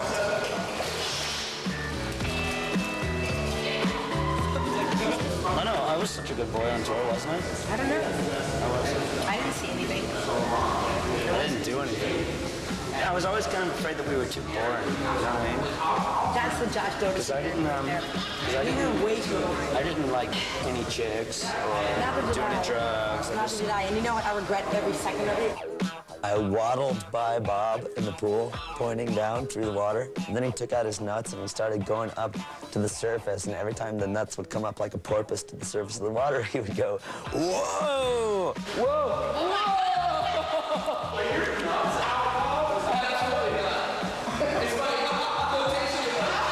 So I started doing that too, and then I got busted, and he didn't.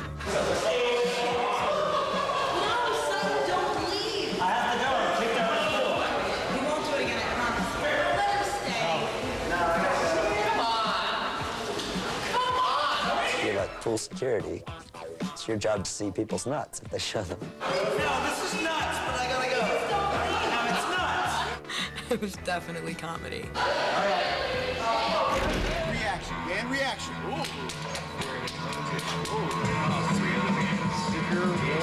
Today was the premiere of the pilot episode of the show and the first episode in Chicago. It was the premiere for the bands. We all got to watch it before the rest of the country. There's no better company to watch those shows with than the people that were there. 25, dude. 20 bucks. I swear to God, if he does not say he's artistic or something or creative, he will say it. I guarantee it. My rule in this band is definitely the artistic side. We're not creative. We're in a fucking band. You're such an ass.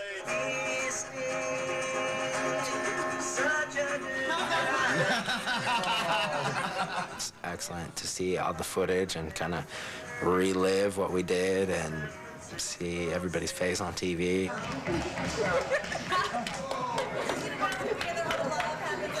I'm in Harlow. I'm satanic.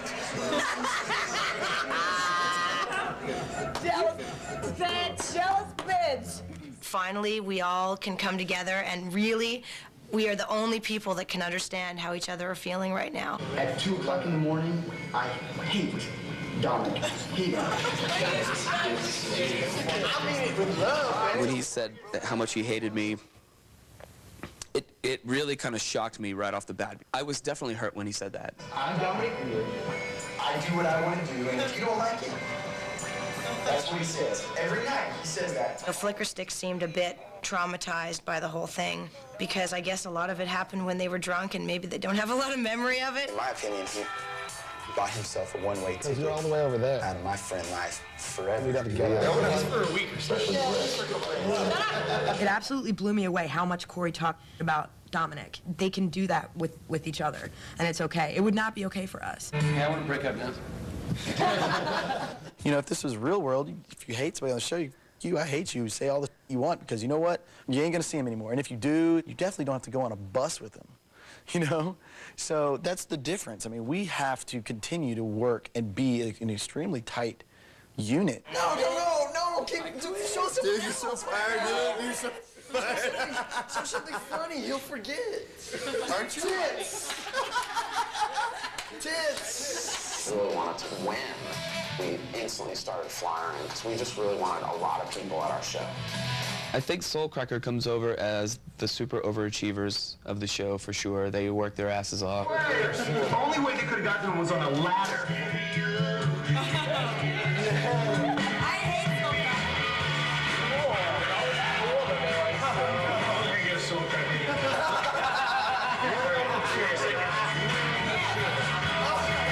Tearing down a band's posters is something you don't do. Even to, you know, I mean, it's really, even to bands you hate, you know, because it's kind of like an unspoken thing between bands. Soulcracker sucks because they suck. Watching Corey say Soulcracker sucks because they suck, in a way, in a really strange way, that validates Soulcracker to me. I know they could not possibly think we suck. They're good enough musicians to know that our band is really, really good. We look like dorks who laugh at ourselves in really high heels. People will totally think they're the female Spinal Tap. We are portrayed as inexperienced, double-worshipping, bisexual gothics. I'm not happy with the way we're portrayed. I think that Rex and Rachel are kind of kindred spirits. I expect to have no problem being faithful to my girlfriend, although temptations are many and the road is narrow. I'm a married guy. I think they just kind of like understand each other by both kind of being the misunderstood person in their band. So I think they kind of both feel that same like weird connection.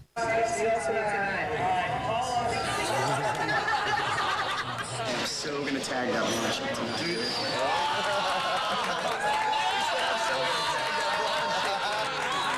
What's up, Tagger? It's all coming across as very funny. Even the comment that Corey made, it's like, I know him so well now. He's such a dog. Scary because his father was only Corey? You had a girlfriend? 20, 30 you got a girlfriend? You were so fired. I guess Marissa and I are definitely breaking up and probably are not going to ever talk to each other again within a few days. Got our pager on, and our manager, Paul, paged him. Hey, could you hear me? Okay, what's going on? Oh, Lord have mercy. Are you kidding me? I'm gonna go ahead and tell Corey through the course of the day sometime. I've got to tell him. We just got word that Corey's father passed away. And I seen the whole segment with Corey's father. That hits pretty hard. I know because my dad passed away right before I went on the show, basically, so I was kind of in the same boat. I just didn't go through it on film.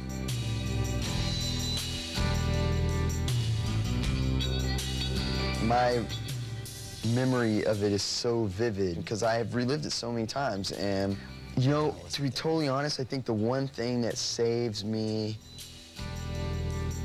from not completely breaking down, my dad had passed away, on seeing that unfold is like hearing my mom's voice.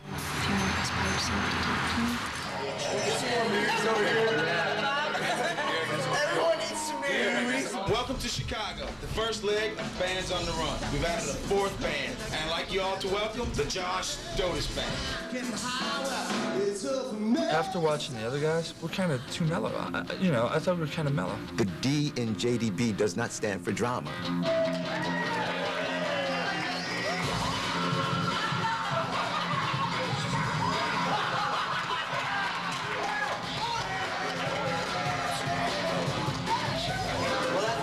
Suck itself. Into the groove,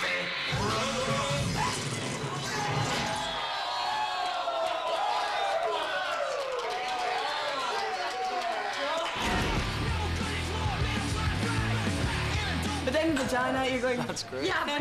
Dude, What is going on? What is going on? That's what I'm asking. Why are we sitting here eating? It's the Last Supper, honey. You know, it was fun to kind of be away from everything else for a little while and to just eat and hang out and talk and just like look at all these potential rock stars and to say that, hey, these are my friends. Thank you. Fantastic. Well, it ain't, but I'll eat it anyway.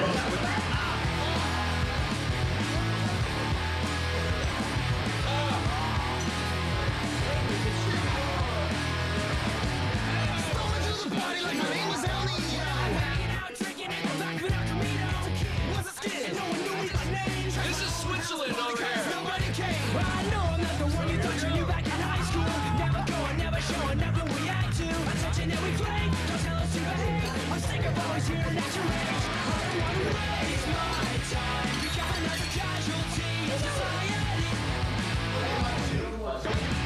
A warm welcome to Harlow! Everybody hates us. That's one of the fun parts about playing. We're here in Los Angeles to play House of Blues on Sunset Boulevard. We came 100 miles tonight to see the show. Extra tickets. You guys have extra tickets? Flicker stick. Oh, cracker. I've seen every episode. We're addicted, actually. We've been following the whole story of these bands. We really want to see them. I had a lot of people hugging yesterday. Yeah, the hugging, touching people. No. The ones for me are the ones who scream at you. My roommate got me totally hooked on it. They don't let me watch SportsCenter. Guys on the Run Sunday, we all get together, you know, we watch Flicker Stick. I like Fletcher. I was pretty bummed when he cheated on his fiancée.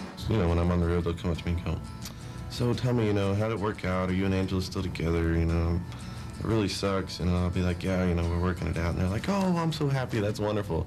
And then later on, they're hitting on me. I'm like...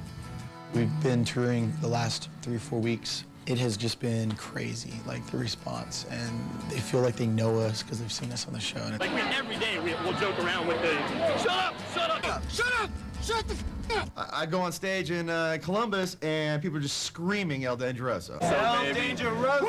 I'm like, well, all right, fine. Because people are all homophobic and think I'm gay. But people are getting really carried away with hating me in particular and Soulcracker as a whole. And, you know, we've had death threats on our website directed at me and Bob, you know, physical, you know, threats of physical violence to Sutton because his guitar is a crappy guitar. Okay, the ones that I've heard are gay are AP. They always say is gay, and they say that Ramsey's gay, and they say that Dominic's gay. I've never heard you're gay. Well, maybe. Hey, I have a new girlfriend. I'm totally in love with Brian. He's not BC, he's Brian to me. She's the first girl that I've been involved with doing all this weird, you know. I'll never say fame. I'll call it notoriety. No. It doesn't piss me off that people say Soulcracker sucks, because I watch the show and I go, oh my God, we suck, we're so stupid, but it's like, it's just a TV show. Is there any like real embarrassing that's on this thing? I made out with the guy. Okay. Hey, I met Slash. I told him I made out with the guy. We got recognized in front of the White House. We were in the Aerospace Museum, and they're like, you guys are Blickerstick. And then we were like in front of the White House, same thing happened. Suddenly everyone's asking me questions and quoting me and wanting to talk to me. 2 days ago I went to the Guitar Center, and some guy honked the horn and yelled, hey, band's on the run, woo! 1, 2, 3, 4, 5, 6, 7, 8.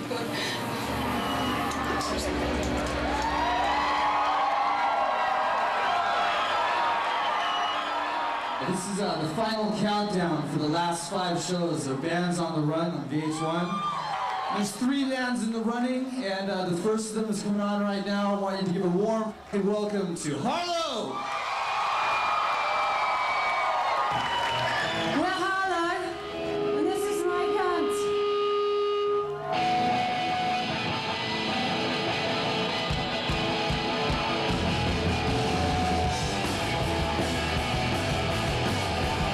Amanda looked great. I thought she was sexy as hell. The whole band looked great. And Amanda looks really good in a wife beater and leather pants. I was mightily impressed with that. She looked great. She should stick with that. Get rid of the Gandalf outfits that she wears.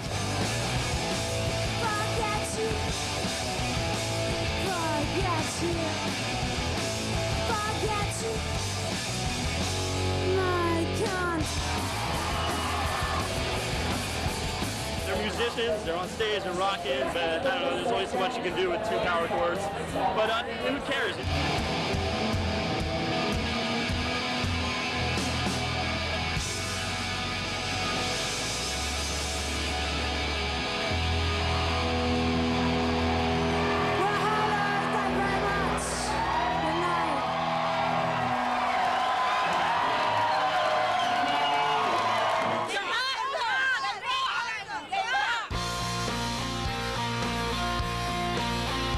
I'll sign stomachs, breasts, butts. I just want to make the kids happy. She signed my stomach. She wrote help me because I'm a therapist. We want dolls! We want dolls! Probably fans, kind of freaky, strange people.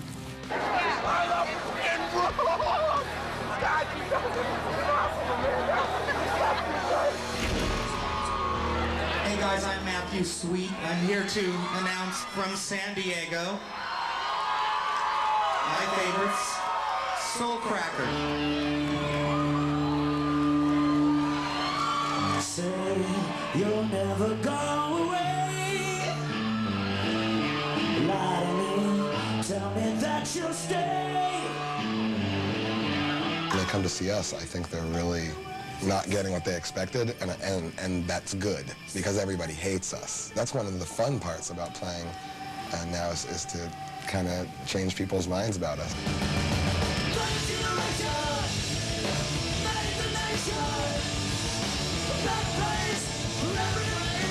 Soulcracker is a good band, but it's hard to disregard like what I've seen, you know, of them behind the scenes, of knowing that they're kind of like about winning this thing.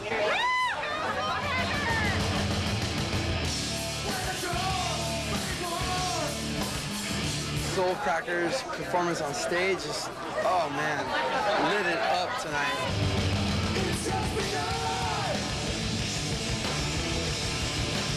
Soulcracker, relative to psyched about, actually was really good. A lot of energy. It blew me away.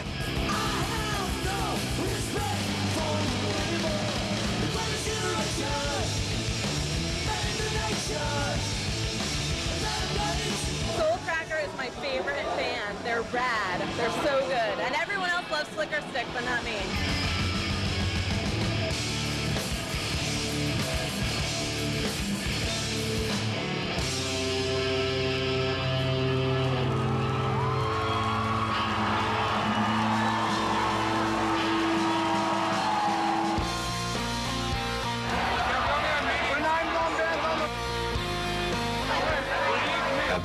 armed with a Sharpie pretty much constantly since we got off tour.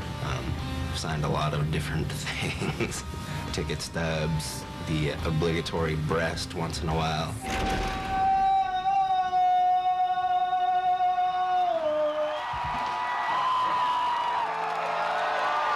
How you doing tonight? My name's Eric Palladino, and I came down tonight pretty much for one reason. That reason is to see the band that remind me most of a rock and roll band, Flicker Stick.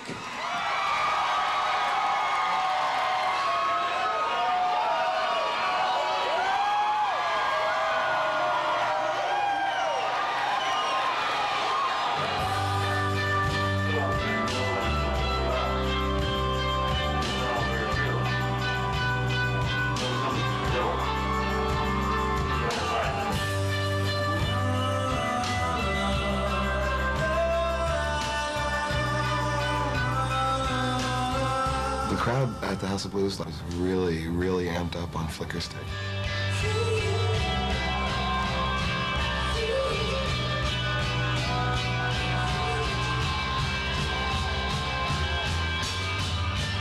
Seeing them live is a lot different than watching them on television. They're just really good.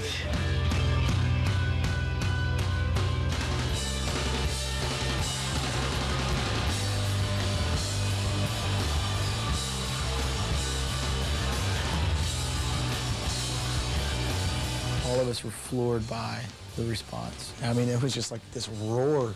It was probably one of the most fun shows. Being on stage, it was awesome.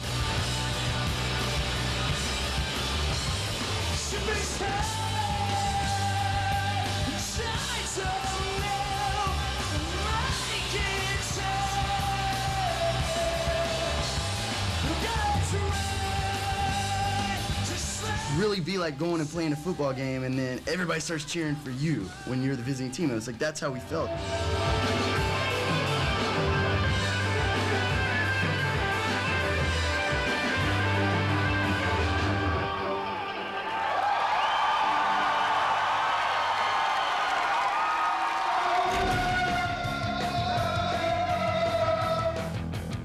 You know I'm on the Sharpie tip. I sign the ball sack or the tampon. Whatever. You know what? You're gonna wake up and be like, what's this, dude? I kind of feel like, what did people feel like in the first Rolling Stone concert? I have no idea. People that were like watching them, I was watching you. I never knew it'd be this great, but yeah, just so like odd. It's very confusing. I think we're in a really lucky position. I mean, you know, this is like a dream for a lot of bands. It's really pretty strange. It's to have that junior varsity celebrity status. I don't understand bands that don't do this. I don't understand how they can be like, oh, I'm tired of signing autographs for people. I'm tired of having people scream my name. I'm never gonna get tired of that. The bands were all really like hip to me dying anyway. They were like, yeah, you've got to die, and like the next year we're gonna sell so many records. And I'm like, no way, it should be Rachelle. And they're like, no, it has to be you. There's so much I want, and it's there, but I can't quite reach. I just need that 1-inch lead to grab it, and I just can't quite reach it right now. But I'm gonna get it. I think that's like the coolest thing that this show can bring is just like the chance for all the bands, you know, to get to like live out their dreams. I'm always gonna feel competitive with them, and it's weird. It's just really weird because we're not on the show anymore, but I'm thinking about, I hope we sell more merch than them, you know, for really no reason. Oh, I wish I could have that. Oh, I love them.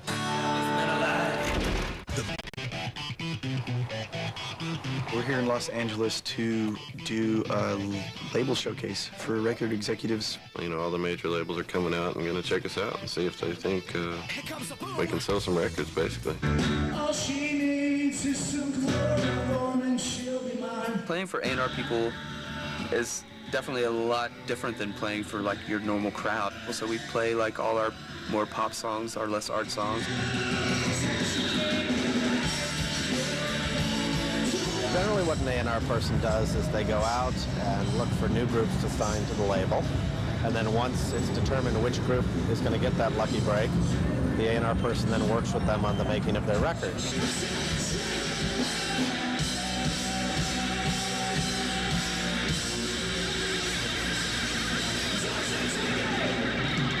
Flickerstick, I think, has tremendous melodic atmosphere. They're really confident on stage. When they go to make a record, it's going to be a real piece of art. It's going to be something that'll be truly ambitious. Thank you. I thought it went really well. It's just a blast, man. It's a trip.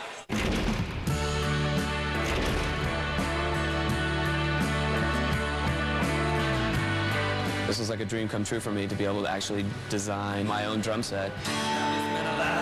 This is the custom DW drum set we built for the winner of Bands on the Run. It's burnt toast fade lacquer with bird's eye underneath. We've had an opportunity to build a lot of drum sets for a lot of bands, including Aerosmith, Incubus, Alice in Chains. Thanks, Dominic, for choosing DW drums. I know you had a lot of choices of drums, and we're glad to have you on board. This is my personal preference. This will make it studio, that's it. This will go to studio for recording and home sweet home for my pleasure. This is awesome. We've got like tons of great gear that we're going to destroy, sooner or later. I feel like I'm Christmas Day at 12 years old right now. Brandon, look at this. Holy. We're here at Fender's manufacturing facility.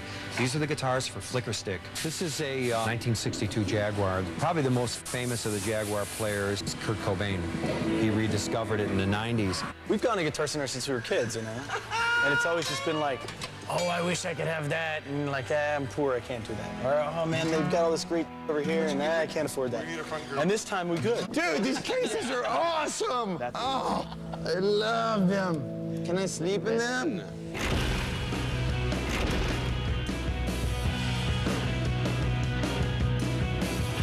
We are filming a video for the smash hit single, Smile. One of the coolest experiences of my entire life was getting to do that video. I expect to see a lot more half-naked women running around and stuff like that, or like midgets or something. Check it out, man. Check this out. You gotta check all this out. Check this out. Check this out. They have a little catering table set out. I wish I would have stole more things. I had a big plan to steal like candy, because I mean all that stuff just went to waste. I just forgot to take it. The stylists that worked with us, bless their hearts, were dealing with 5 extremely anal guys. You don't think that's too tight, Brandon? Where's Brandon? That is so bad, dude. Dude, I knew it. They're like, no, it looks good. Okay. I'm gay. Let's see how it looks on film. Let's see how something else looks on film. I'm barely treading heterosexual water here, dude. In the contract, we're not allowed to wear sequins. These aren't sequins, though. These are paillettes. Same thing. There's nothing else? You're just gonna walk away? You're gonna leave me to die in my sequins nightmare? Try to put you in stuff that's just not you, and they're convinced that it is you. Try to make us look like the Backstreet Boys is just bull. We'd end up looking like an NSYNC. Older and fatter NSYNC. I made a deal with them that I would at least see what it looked like on film. I don't want to be the guy in the sequin shirt. Hey, Brandon vetoed it already. Ship is high. For our music video, we chose Black Dog, which is Ridley Scott's production company. They sent us a bunch of treatments. The one that we went with was called The Letter.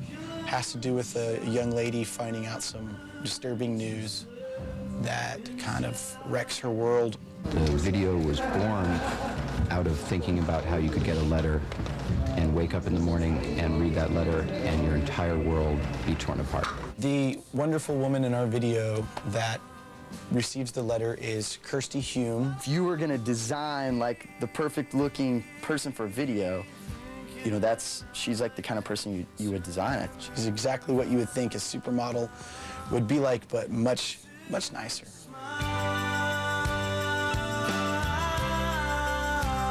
There was a young lady, I think she was a teenager, probably 14 or 15, that wrote me a letter about the song Smile and how she had been contemplating suicide. And she said that Smile really helped change her mind about a lot of things that was going on in her life. It was a coincidence because that's kind of what the song is kind of about.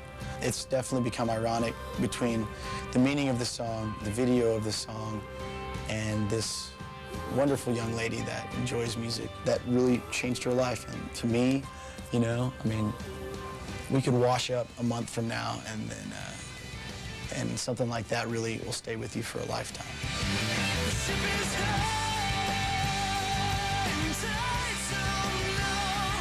The set of the video was really cool to see because, of course, it kind of felt like it was ours. And it was. It's our damn video. We just kept waiting for somebody to let go. We're just kidding. This isn't for you guys. Basically, what it comes down to is there's still a camera and a band. Brandon was an instant natural with the camera. He found the camera, he came off the camera, on the camera, and he interacted with it like it was an audience. We probably played Smile about 40, maybe 50 times yesterday. It's cool to hear one song like 55 times in a row, and your knees are sore and swollen, and the director's going, if you wouldn't mind just falling to your knees a couple more times, I think that'd be really great. So we just do that over and over and over again on a concrete floor. When we play that song, that's our most emotional song that we play. We put 110% every time we played it. Brandon kept saying, come on, dude, you gotta rock like you've never rocked before, man. Just kept saying it over and over again. I'm like, all right, please. He's got the beer. I was tired from rocking too hard. So yeah, I think we're all a little bit tired, but this is the greatest job in the world, if you ask me. I'm in a lot of pain. Our knees are shot, our hands are shot, but that's just what we do. There's some bands that complain about how hard it is and tedious it is. Man, you know, go be a coal miner or something, you know. So we had a blast. Coming up, the world premiere of Flickerstick's new video, Smile.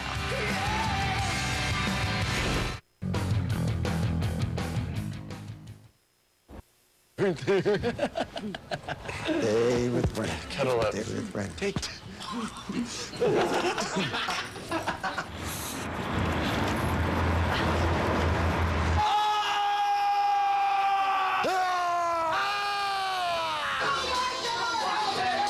He got her. Get out of my damn room. Rachel. Security. How you doing, sir? Good. How's it doing? We're actually doing a door-to-door search now for Santa Claus. Don't know how it ended up in here, but there it is. What make you want to get out of Santa? I have no idea what would make them want to grab Santa. Hey, what? I'm gonna stab you in my head.